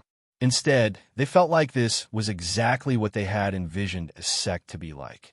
Even Lin Junjun looked at Enlin with a peculiar light in her eyes after a brief moment of shock. Lu Qianhuan's purple eyes lit up. Could it be? Enlin wants to create a Buddha-like sect? What Buddhist sect? Enlin was a little confused. That's right. We eat, drink, and play every day. When the time comes, the sect will develop on its own.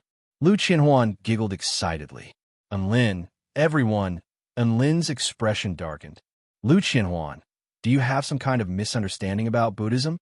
But a sect where we eat, drink, and play all day sounds really fun. A faint smile appeared on Su Xiaolan's face, and she was a little expectant. I also think it's a great idea. Tang Shimin felt as if he had found a soulmate.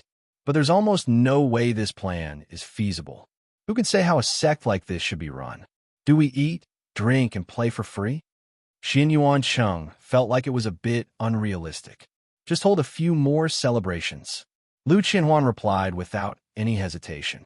Su Qianyun spoke in her mellow voice. You're right. This will make money quickly. Su Xiaolan nodded. I agree. Enlin also smiled. You're right. Thus, everyone returned to their discussion about celebrations. Lin Junjun stared at the higher-ups before her with astonishment on her face. They had just begun to discuss the development of the sect, but it had only been a few King minutes, and the atmosphere had already become so twisted. In the end, it was all thanks to Bai Ling's reminder that the most important thing for everyone was to focus on was cultivation. They couldn't slack off in their cultivation, so the existence of the sect couldn't be limited to just eating, drinking, and playing. They also had to develop the sect in order to receive real resources in return. As soon as these words were spoken, they forcefully reversed the distorted scene. Lin Junjun turned to Bai Ling with a grateful expression. Thank God there was still a reliable big sister in the sect. Otherwise, she really didn't know where else to go. And Lin clapped his hands. The prerequisite for obtaining resources is to have enough talented people. This includes exceptional cultivation teachers and exceptional disciples. Now, let me confirm the teachers. Who wants to stay at the 4-9 Immortal Sect after the holiday? Lu Qianhuan, Xian Zhu, Bai Ling, Xiao Chou, the White-Scaled Wolf God, and Xiao Zhe all raised their hands. And Lin turned to the White-Scaled Wolf God with a hint of surprise on his face. Little Lang, you don't need to teach little Tian how to break through to the Return to Void stage. I've already taught him everything that needs to be taught. Now, it's up to him to attain enlightenment. Master, I'm going to expand your territory for you. The White-Scaled Wolf God said. Shui Zhantian flapped his intricate little wings with a confident expression. Don't worry, Master. I, Shui Zhantian, am extremely talented and have attained many enlightenment recently. I'm only one step away from the Return of Void stage, so I definitely won't disappoint you. And Lin nodded. How about this? Lu Qianhuan Sword Pavilion, Bai Ling's Purple Star Pavilion, White-Scaled Wolf Godsman Pavilion, and Little Zhao's Dragon Pavilion can all start recruiting. You can decide how many you want to recruit. I suggest that you go through the elite training for the core disciples, and I suggest that you recruit as many Outer Pavilion disciples as possible. The threshold for becoming an Outer Pavilion disciple was very low, and they were the type of people who had to run around in search of resources. The Inner Pavilion disciples were the foundation of a sect, and their aptitude and temperament all had to undergo strict examinations. There might even be a series of checkpoints set up to test them. Bai Ling volunteered to be the designer of the checkpoints. Level design and whatnot, she loved it the most. And Lin, Dabai, Miao Tian, and the others all shuddered as they recalled the horror of being subjected to the various checkpoints set up in the Purple Star ruins. A strong sense of sympathy welled up in their hearts toward the future Inner Pavilion disciples. And Lin's delegation of authority to recruit disciples was finally confirmed. Finally, they returned to the discussion of resources. and Lin suddenly thought of the 30 million spirit stones. How do we think the sect should spend these 30 million spirit stones? How about a normal session? Lu Qianhuan and Su Qianyun spoke in unison. The two celestial maidens looked at each other and smiled, as if they were on the same wavelength. Perhaps this was the goal of most girls, wanting to live in a more beautiful place. And Lin also wanted to have a normal session of 30 million spirit stones. Think about it. The Grandmaster Construction Cultivator who had mocked him for being poor had only left for a few days before she was summoned back. Then, he threw a huge sum of 30 million spirit stones at the Grandmaster Construction Cultivator's face. Go my asterisk guess. Hurry up and give me a normal session. Tisk, TSK, TSK. This was a really satisfying scene. However, and Lin wasn't a dictatorial person. He still had to listen to the opinions of others. This was a very controversial matter, so a vote was needed. Then, he discovered that Xianyuan Cheng, Tang Shimin, Xiao Zhe, Xiao Chou, and the others all felt that they should spend the money on expanding the sect's influence. They could postpone the matter of renovating the sect. The sect had just been established, so they needed money. This amount of money was very important. If there was a dispute, then it was very simple. Vote. In the end, over 60% of the people supported using the spirit stones for the sect's basic operations. Their hopes for a normal session were dashed. This conference regarding the sect lasted for a very long time, but it wasn't boring at all. Instead, it was very fun. Everyone was friends and classmates, so they were able to have all kinds of discussions. The idle fish sect leader, and Lin, didn't care and allowed them to express their opinions. Thus, everyone was very enthusiastic to participate in the discussion. It was as if they were building a new home together, and everyone was a part of this new home. In the end, everyone decided on a few important matters. The sect's finances were managed by Dabai and Xiao Zhe. Dabai was going to continue to follow in Lin, so Xiao Zhe was going to manage the sect's finances for the time being. The dragon tribe was extremely talented when it came to treasures and finances, so Lin was very reassured. The Sword Pavilion, Purple Star Pavilion, Man Pavilion, and Dragon Pavilion officially began to recruit disciples. The Purple Star Phoenix Research Institute was designated as the #1 mystic realm of the 4-9 Immortal Sect. Bai Ling was going to modify the mystic realm to make it more suitable for everyone to cultivate and experience.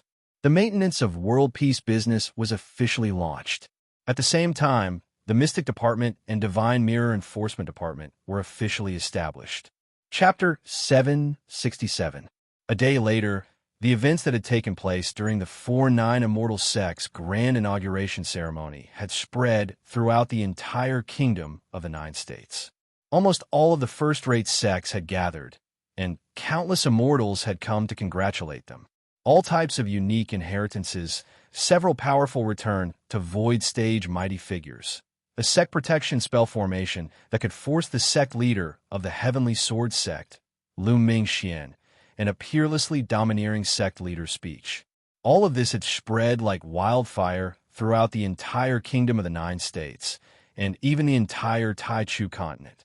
The 4-9 Immortal Sect's reputation soared, and it became the sect that was mentioned the most by all cultivators. It was as if the 4-9 Immortal Sect's trending search and discussion boards had been flooded by the 4-9 Immortal Sect.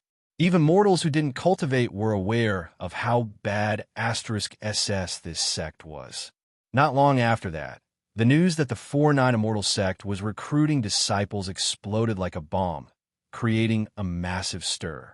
Countless cultivators turned toward this legendary sect as their hearts thumped with eagerness. Within a tea house in the Baihua state, there was an exquisitely beautiful woman, and all of the cultivators around her couldn't help but turn their attention toward her. However, her expression was as cold as a snow lotus, and none of the cultivators dared to do anything reckless. All of them had a feeling that this woman was not someone they could mess with. The woman had a pair of extremely intricate and beautiful dragon horns on her head, and they appeared pure and natural under the light of the sun. She was holding a newspaper in her hand, and her cold expression seemed to have melted as she looked at the passionate young man on the cover. Who would have thought that you'd already become so powerful in such a short time? She smiled, and her clear eyes were extremely gentle. In her heart, she silently labeled that man as a successful career. The 4-9 Immortal Sect? The inheritance of the primordial dragon tribe from the Dragon Pavilion sounds like a good idea, but I wonder if they'll accept someone like me who escaped from the Dragon Court. On a certain island in the East Sea, a round, fruit-like monster quickly ran toward the throne with a newspaper in his hand. Reporting, reporting, reporting, reporting, Your Majesty. The 4-9 Immortal Sect is officially recruiting disciples. On the throne, a green-haired man with bright, piercing eyes accepted the newspaper and stared at the portrait of the man on the newspaper with a dumbstruck expression. It's him. It really is him. What's going on with this world? That inexperienced youth is now the sect master of such a powerful sect? Has it really only been a year or two? Now that the Dragon Court wants to recruit me, why don't I join the 4-9 Immortal Sect? And Lin might be able to protect this island in consideration of our friendship in the Winter Dragon Tomb. The man fell into deep thought and finally made a decision. The 4-9 Immortal Sect was definitely going to be his backer. On the Tai Chu continent, a place where evil spirits and ferocious beasts roamed freely. A man from the Dragon Clan stood on top of a mountain of corpses and a sea of blood. In his hand was a jade tube of information he had obtained from a ferocious beast's spatial artifact. A smile suddenly appeared on his face. An authentic legacy of the primordial dragon clan? Interesting. Looks like it's time to find some time to meet that old ancestor. I hope he won't disappoint me. Holy glacial lands. The holy city was blown up by an unknown force. Millions of snow maidens perished in the explosion. A terrifyingly low temperature gushed forth from the holy glacial lands, and even the snow maidens who preferred to live in cold environments were unable to withstand it. Tens of millions of snow maidens in the holy glacial lands began to migrate. Among the migrating group, a white-haired woman with golden eyes read a newspaper with an almost imperceptible smile on her face. High Priestess Shangwan, why have you been staring at that newspaper for so long? My heart aches whenever I see that man. How detestable! Yen Hua's chest trembled with rage as she recalled the scene where her storage ring had been snatched from her. Shangwan put away the newspaper awkwardly. This is a new sect in the Kingdom of the Nine States. Only by knowing one's own strength and one's enemy's strength can one better face one's enemies. Yen Hua shook her head.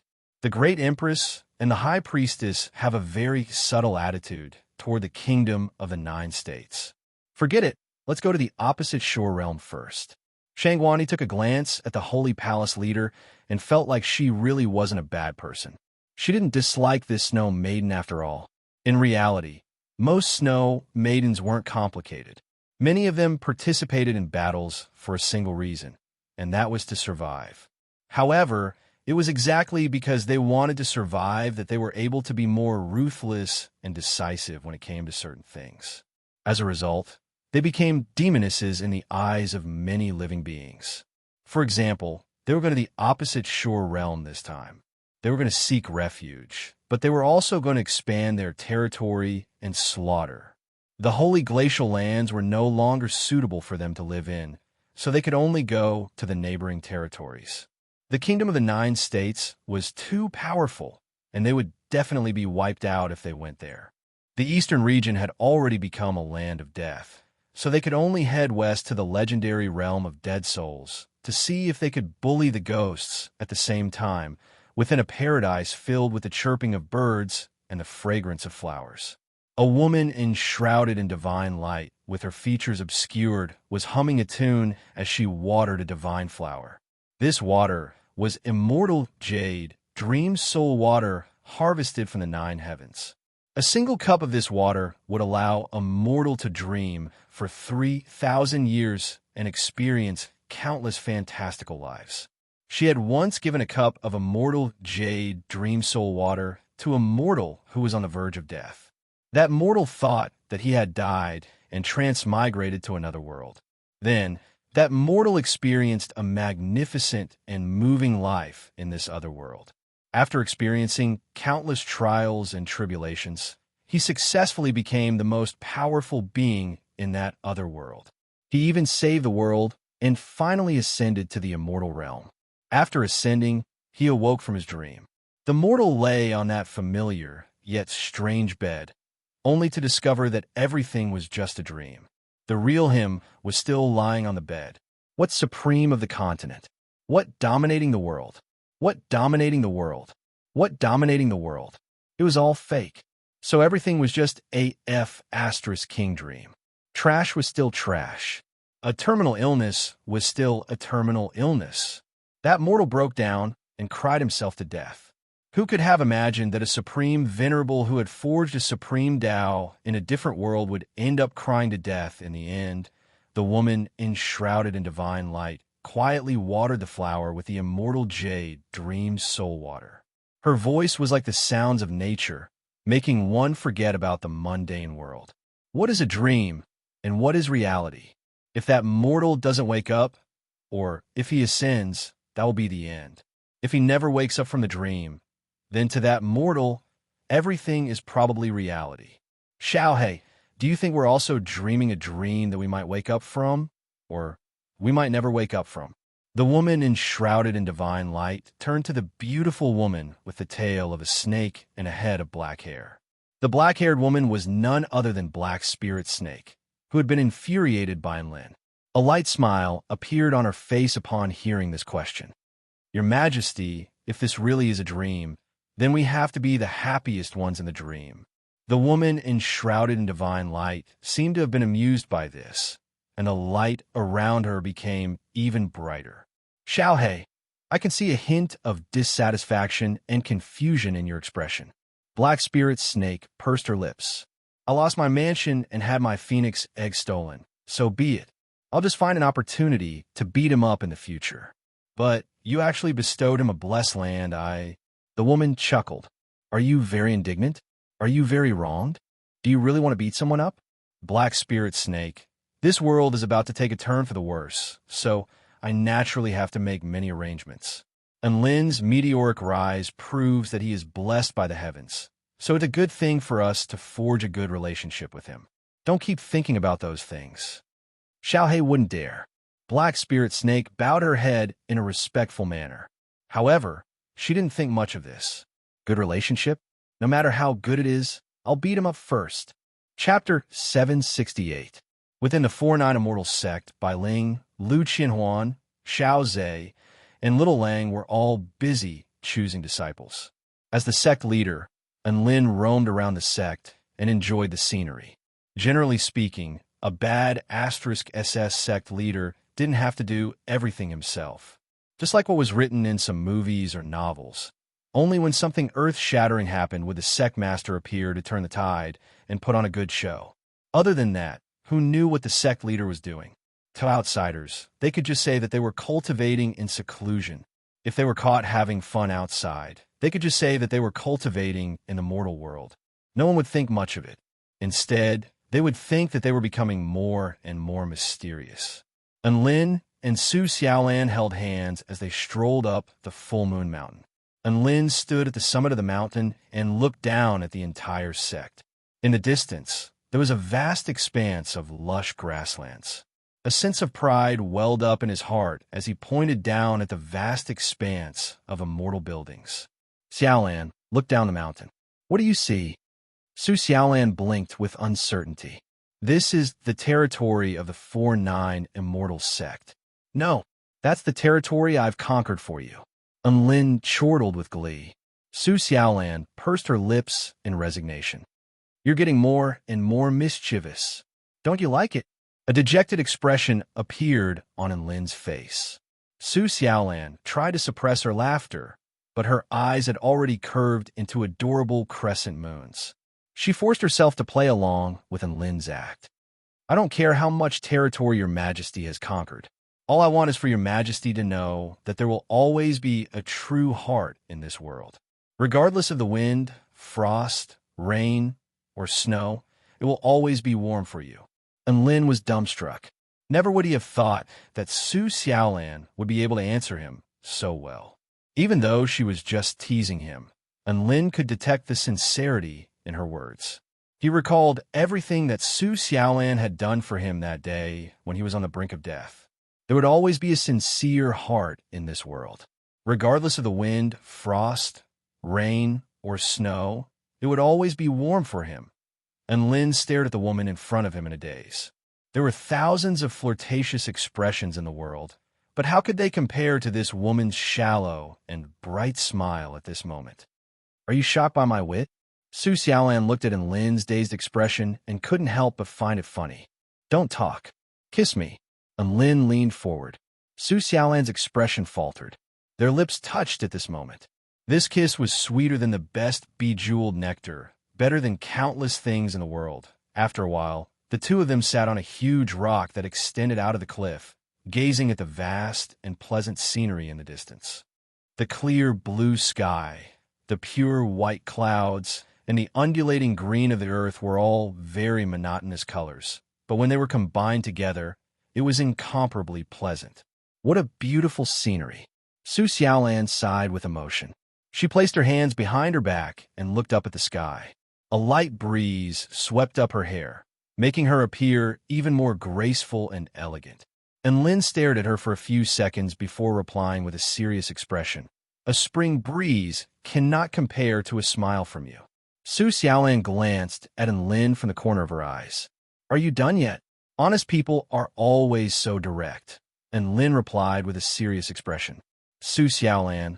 The two of them continued to chat idly. Su Xiaolan's cultivation base had already reached the soul formation intermediate stage, and her progression was like a rocket. Perhaps this had something to do with the vermilion bird bloodline in her body. After all, that was the essential blood of a holy beast. Coupled with her freakish aptitude, it would be strange if she wasn't bad *SS. Su Xiaolan's cultivation base was the same as Lin's, and she could surpass it at any time. This made Lin feel a sense of pressure. He felt like it was time for him to regain his manhood. He couldn't let Tian become a pretty boy in the Xiaolan family. Could he? How was he supposed to regain his manhood? And Lin turned his gaze toward his sea of vital energy again. All of this came back to Enkiran. He remembered that the closest he came to success was when he used Lu Qianhuan's tribulation lightning to create a lavish cape for Enkiran. Enkiran was like his little electric motor. Anything that he could use, and Lin could also use, such as the golden void lightning or the white lightning that was imbued with extremely powerful sword intent. He could also borrow the power of the white flaming vermilion bird from time to time, but that vermilion bird was extremely arrogant, so he couldn't use it even if he wanted to. As for that little whale of the body of chaotic essence that Enkiran used as a steed, it was a tough character that lived in his house without paying rent. However, Lin couldn't do anything about it, and could only allow it to dance around in his sea of vital energy. Xiaolan, do you remember the golden baby that I suddenly spat out during my tribulation transcendence? Lin suddenly asked. I do. Enkiran. I named him after him. Didn't you eat him? Su Xiaolan blinked with curiosity. Lin's face convulsed slightly, and he corrected her with a serious expression. I didn't eat him. I swallowed him into my sea of vital energy. Su Xiaolan pursed her lips. That's about it. Now, I want to give him a piece of clothing because he's been running around naked in my sea of vital energy this entire time, and I can't stand it. Do you have any ideas? And Lin continued. Su Xiaolan, all of us have seen Enkiran naked in the past, and you didn't say anything about it. What? Now that he's running around naked in your sea of vital energy all by himself, you can't stand it? Su Xiaolan was a little perplexed, but she was also a little amused. Lin was a little speechless. To be honest, no matter how much Enkiran ran around naked in his sea of vital energy, he didn't find it strange at all. He was just a child. Running with his butt bare and a small elephant trunk was called innocence. Lin could only come clean with Su Xiaolan. All right, I'm going to put clothes on Enkiran and teach him a lesson. Only then will I be able to progress to the soul formation final stage. Su Xiaolan was astonished. Lin, I've discovered that your method of cultivation is becoming more and more crooked. Lin replied with an expression of despair. I don't want to either. I've been stuck at this bottleneck for almost a year. What can I do don't worry, it's only been a year. There are some cultivators who have been stuck at the soul formation stage for thousands of years. Don't be hasty, take your time. Su Xiaolan waved her hand to indicate that this was normal. Lin shook his head. No, I can't see any hope of progressing to the soul formation stage. What's the point of cultivating if I don't progress by a rank in a year? Su Xiaolan. Sometimes I feel like the students at our school are all very tolerant. And Lin understood what she was saying, and he chuckled. Those who aren't powerful will get beaten up if they flex. However, those who are powerful and extremely powerful will attract fans when they flex. Su Xiaolan rolled her eyes. Even if they fight, they won't be able to beat you. Correct. And Lin chuckled. Then, Xiaolan, do you have any good ideas that can help me break through my bottleneck? No, I've never raised a child before, and I've never raised a child in my sea of vital energy. Su Xiaolan couldn't be bothered with Lin, and she snapped. You can figure it out yourself. And Lin pulled on Su Xiaolan's hand. Don't be like this. Hurry up and tell me. Su Xiaolan was astonished, and her beautiful eyes lingered on Lin's body. Lin, you're actually acting like a spoiled child in front of me. Lin, that's right, why was he acting like a spoiled child in front of Su Xiaolan? Hiss. Was this still in Retian style? Was it because Su Xiaolan's aura was too strong, or was it because his aura was too weak? Lin suddenly turned toward Su Xiaolan and lifted her chin with a finger. A sly smile appeared on his face. Woman, you have to think of a way for me. Otherwise, I'm going to be unhappy. Su Xiaolan. Chapter 769. Su Xiaolan was caught off guard by Lin's sudden display of dominance, and a rare blush appeared on her flawless features. However, before Lin had a chance to do anything else, a pair of hands landed on his shoulders and gave him a violent shove. Boom! And Lin was pinned against a rock by Su Xiaolan. She had her hands on Lin's shoulders, and holy flames revolved around her body as she looked down upon Lin with a pair of eyes imbued with dragon might. You? And Lin stared at Su Xiaolan with astonishment etched on his face. I don't like your domineering attitude. A faint smile appeared on Su Xiaolan's face, but there was a hint of smugness on her face. And Lin took a deep breath. I'll make sure you get used to it. Boom! For divine flames appeared at once. Flames exploded, and heaven and earth tremored violently. 4-9 Immortal Sex, Full Moon Mountain was instantly engulfed in sword intent, boundless lightning, and scorching flames. Everyone clicked their tongues in wonder as they looked up at the mountain.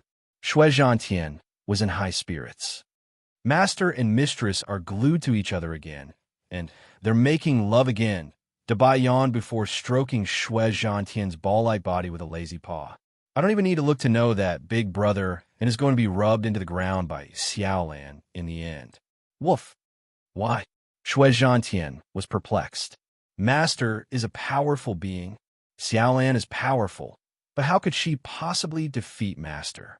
A mysterious smile appeared on Dabai's face. You don't understand. There's a power known as love, and it can suppress Big Brother An's power so that he will never be able to defeat Xiaolan. Make love. Shui Zhantian nodded with a hint of understanding. After an intense sparring session, Lin was pinned to the ground by Su Xiaolan again.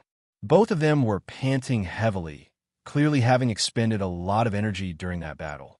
Phew, that felt great. Su Xiaolan wiped the sweat from her forehead with a smile. Lin sighed with emotion.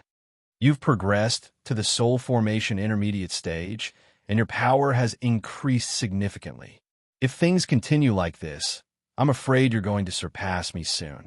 Su Xiaolan wiped the sweat from Lin's brow with a handkerchief before asking in a gentle voice, How was it? Did your cultivation base improve a bit after that? Lin fell into despair again at the mention of this. I didn't. Not only did Kirin not respond to the power of the Golden Void Lightning, but Kirin didn't even respond when he borrowed the power of the Golden Void Lightning. All he could do was sleep. In the past, when I borrowed strength from it, it would pretend to point its finger at the sky in my spiritual energy ocean. And Su to say, and Lin of Lin of, and Lin said with a Xiaolan. And Lin heaved a forlorn sigh. He's hopeless, and Kieran doesn't even know how to flex anymore. So how is he going to put on clothes? His journey to break through the bottleneck finally ended in failure, and Lin felt like his system was crazy. How was he supposed to find a direction without even clarifying the conditions? Just tell me how you're going to dress in Kieran. No matter how hard he tried, the only response he received was a cold interface. 2 more days passed by in the 4-9 Immortal sect. Bai Ling designed a trial in the small world of the Phoenix Research Institute known as Ghost Soldiers. That test targeted the trial taker's divine soul and Tao heart. In a dim space, countless ghost soldiers surged toward them, and all types of ghostly illusions appeared, making the trial takers lose their composure. Dabai was the guinea pig. Tui, the little white dog, was also participating in the trial. If all the disciples died in there, then it wouldn't be called a trial anymore. Instead, it would be a slaughterhouse. Hence, Dabai had to participate in person to test out the firepower of this trial. Then, Bai Ling would perform the necessary data analysis. In the most difficult ghost soldier trial, he attained enlightenment amid the howling and wailing of ghosts. Silver gale force winds swept through the surroundings, instantly vanquishing all of the ghost soldiers. Bai Ling was dumbstruck for a moment, and Enlin suddenly stood up with an expression of ecstasy on his face. Dabai stared blankly at the silver gale force winds in a radius of 100 feet. After a few seconds of stupefaction, he finally let loose a cry of joy. I finally have my own domain, woof. Dabai's domain was very powerful. Not only was it a wind-type domain, but it was also imbued with extremely powerful consciousness attacks. That night, everyone gathered together for a celebratory dinner. Thank you, Big Brotherin, for your immortal pills and spirit pills. Thank you, Big Sister Bai, for your sea bead immortal fruits. Thank you, everyone, for your support. I, Dabai, will be the first to drink, woof. Dabai raised his cup and took a large swig. He was clearly in high spirits. Everyone also raised their cups with elation before downing their cups at the same time. In this sect, everyone was a family. They were all very happy to see a member make a breakthrough. I'm the happiest that Dabai has 1 foot in the soul formation stage. And Lin raised his cup with excitement on his face. After all, he's the only one in my beast pet group who hasn't reached the soul formation stage yet. As his master, I'm naturally very anxious. Think about it. It's been a year, and he hasn't taken a single step forward. What kind of nonsense is that? Gasp. Everyone sucked in a breath of cold air as they stared in shock at the man who spoke with confidence and composure. They shouted in their hearts, "We're not the same." Thankfully, Dabai has also taken that step, and I can finally rest assured. Come, let's have another cup. And Lin raised his cup high into the air. Everyone raised their cups and downed their cups. Tang Shiman, who was about to graduate, was still at the spirit-nurturing final stage. What kind of **T prodigy am I? I can't even compare to a dog, he said with tears streaming down his face. Xian Yuan Cheng patted Tang Shiman's shoulder in consolation. It's not just you. Even I'm under a lot of pressure. Hence, I'm planning to take advantage of this break to raise my cultivation base to the soul formation initial stage. Otherwise, I won't be going to school anymore. Tang Shiman, are you really here to console me? Why do I feel even sadder? Big Brother and's beast pets are no match for him. His beast pets are at least at the soul formation stage. Don't worry, senior. Miao Tian also patted Tang Shiman's shoulder in consolation. Tang Shiman finally heaved a sigh of relief at the sight of Miao Tian's adorable smile, and a relieved smile appeared on his face. Get out of my way, junior brother. Junior sister is the best. That's right, classmate Miao Tian is right. Luo Zipping nodded in agreement. Take Shui Zhantian, for example. He's clearly just a ball, but he's almost at the return of void stage. We can't say that Senior Tang can't even compare to a ball, right? What kind of ball is that? Tang Shiman's expression darkened upon hearing this, and he pointed at Luo Zipping. Get out of here. I don't have such a prickly junior brother like you. Everyone burst into laughter, and the air was filled with a joyful atmosphere. Lu Qianwan poured herself a glass of wine and took a small sip. A relaxed smile appeared on her face as she looked at the lively scene before her. She didn't think that her whimsical thoughts within Lin on the forest path would really turn into a lively and harmonious scene tonight. Huan, let me offer you a toast. May our sword pavilion prosper day by day. A long-haired beauty walked over with a smile. Lu Qianhuan raised her head to see that the newcomer was Xinju. She was her best friend who had graduated from the Celestial Court and had come here to start a business with her. She nodded with a smile and clinked glasses with Xinju. Don't worry, our sword pavilion is going to surpass the Heavenly Sword sect in the future. Lu Qianhuan downed her glass as she spoke. Chapter 770. Night fell, and a bright moon hung high in the sky. Under the moonlight, there was a petite figure meditating on a rock. She was the number one and only disciple of the 4-9 Immortal sect. Yiling weak vital energy surged through her body, and it was clear that her meridians had already been opened, allowing her to draw energy into her body. She had become a cultivator of the first stage Tao body. She looked up at the white-robed figure in the distance with a bright and piercing gaze. She only came to her senses after a long while, and she shook her head as she murmured to herself, "Master, I'll definitely work hard in my cultivation and repay you for everything you've done for me. Little Ling won't disappoint you." Yi Ling made up her mind, and a solemn expression appeared on her face as she immersed herself in cultivation again. Master had told her that her aptitude was very good and that she would definitely become an exceptional cultivator in the future. The next morning, a flat, circular mechanical object that resembled a flying saucer flew out from the Phoenix Research Institute and hovered in the air above the 4-9 Immortal sect. It had a diameter of several hundred meters, and its entire body was pristine white. It glowed with a dazzling sheen under the sunlight, giving it an extremely futuristic appearance. Lu Qianhuan was extremely excited. Wow, isn't that an alien flying saucer? Xin Yuancheng was a little surprised. Had we seen that thing somewhere before? There was a flying saucer with a similar appearance in celestial immortal Shou Yang's tomb, and Lin replied. Everyone came to a sudden realization. No wonder it looked so familiar. Xin Yuancheng and the others recalled the horror of being dominated by the bald man, while Tang Shimin recalled the horror of lying on a stretcher like a dead fish. Whoosh! The white flying saucer disappeared into the clouds before flying into the distance at an extremely fast speed. Today was the day of the examination for all the disciples who wanted to sign up for the 4-9 Immortal sect. According to incomplete statistics, there were over 1 million people from the Kingdom of the 9 States, and even the entire Taichu continent, who wanted to enter the 4-9 Immortal sect. There were men and women, young and old. Donghua, the white-scaled wolf god, Lu Qianhuan, Su Qianyun, Xiao Chou, and Xiao Zhe. After 5 days of careful selection, only over 10,000 disciples who met the basic requirements were left. Bai Ling was currently on her way to the Purple Star State selection grounds to pick up over 10,000 disciples for the final trial. And Lin and the others who pursued elite education might only be left with a few dozen core disciples in the end.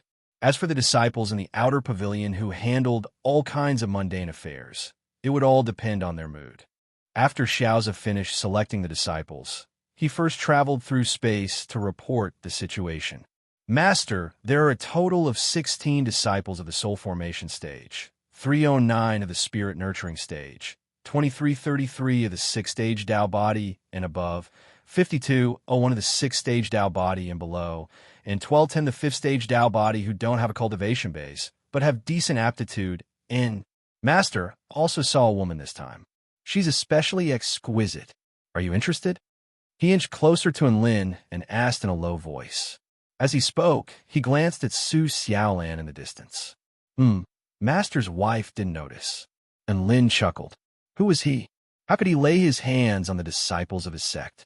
Little Xiao, it's not that I want to criticize you, but you're already a pavilion master. Why aren't you serious? The development of a sect requires a good environment and a harmonious cultivation atmosphere. How can you be a teacher if you have other thoughts when you see a beautiful woman? We have to lead by example and be honest and upright. This is what a top-rate sect should be like, understand?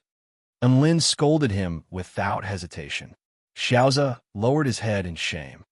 You're right, master. Then, tell me, which woman made you lose your composure like this?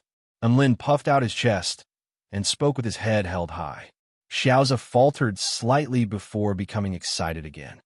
She's a member of the Dragon Court of the Eastern Seas. Not only is she as beautiful as a celestial maiden, but she's also supremely talented and extremely powerful. Her bloodline is also extremely pure. As long as she cultivates and develops normally, there's even a sliver of hope for her to reach the Tao integration stage, let alone the return to void stage. Don't you think she's exquisite? And Lin was astonished. Such a bad *SS candidate would come to our sect? Would the Dragon Court of the Eastern Seas be willing to let her go? She's a Tao integration stage seed. It wasn't that he was looking down on his sect, but rather there was no need for them to do this. What were they after? How powerful was a Tao integration stage cultivator? Just one of them was enough to rival a super sect. That's the most exciting part. I heard that she left the Dragon Court of the Eastern Seas for some reason. Otherwise, we wouldn't have been able to take advantage of her. How about it? Is Master interested? Xiaoze winked at Lin as he spoke, as if to say, you know what I mean. And Lin was struck by a sense of familiarity upon hearing this. Do you think that exquisite dragon maiden of yours is called Bailian? And Lin asked. Xiaoze was given a fright. Holy F***CK. Master, how did you know? Lin, a silver flying disc appeared in the sky at this moment before slowly descending. 10,000 cultivators who were about to undergo their final cultivation appeared on the territory of the 4-9 Immortal Sect. An extremely eye-catching woman appeared before Xiaoza and Lin. Xiaoza pointed at the woman and was just about to speak. However, the woman had already taken the initiative to make her way toward the two of them. Her eyes roamed over Lin's body as she extended a slender hand. Lin, we meet again. Lin shook her hand with a smile on his face. Long time no see, Dragon Maiden. Welcome to the 4-9 Immortal Sect. Bei Lian chuckled. I hope sect leader Lin doesn't look down on me. Of course not. If you want to join my sect, I'll let you in through the back door. Lin waved a hand in a lavish manner. So be it. I'll just follow the rules. The sect leader has to be impartial, so I can't break the rules just because of me. The cold expression on Bei Lian's face had already disappeared, and it was replaced by a relaxed smile. That's fine. With your power, those trials are nothing. By the way, how have you been the past 2 years? Lin asked.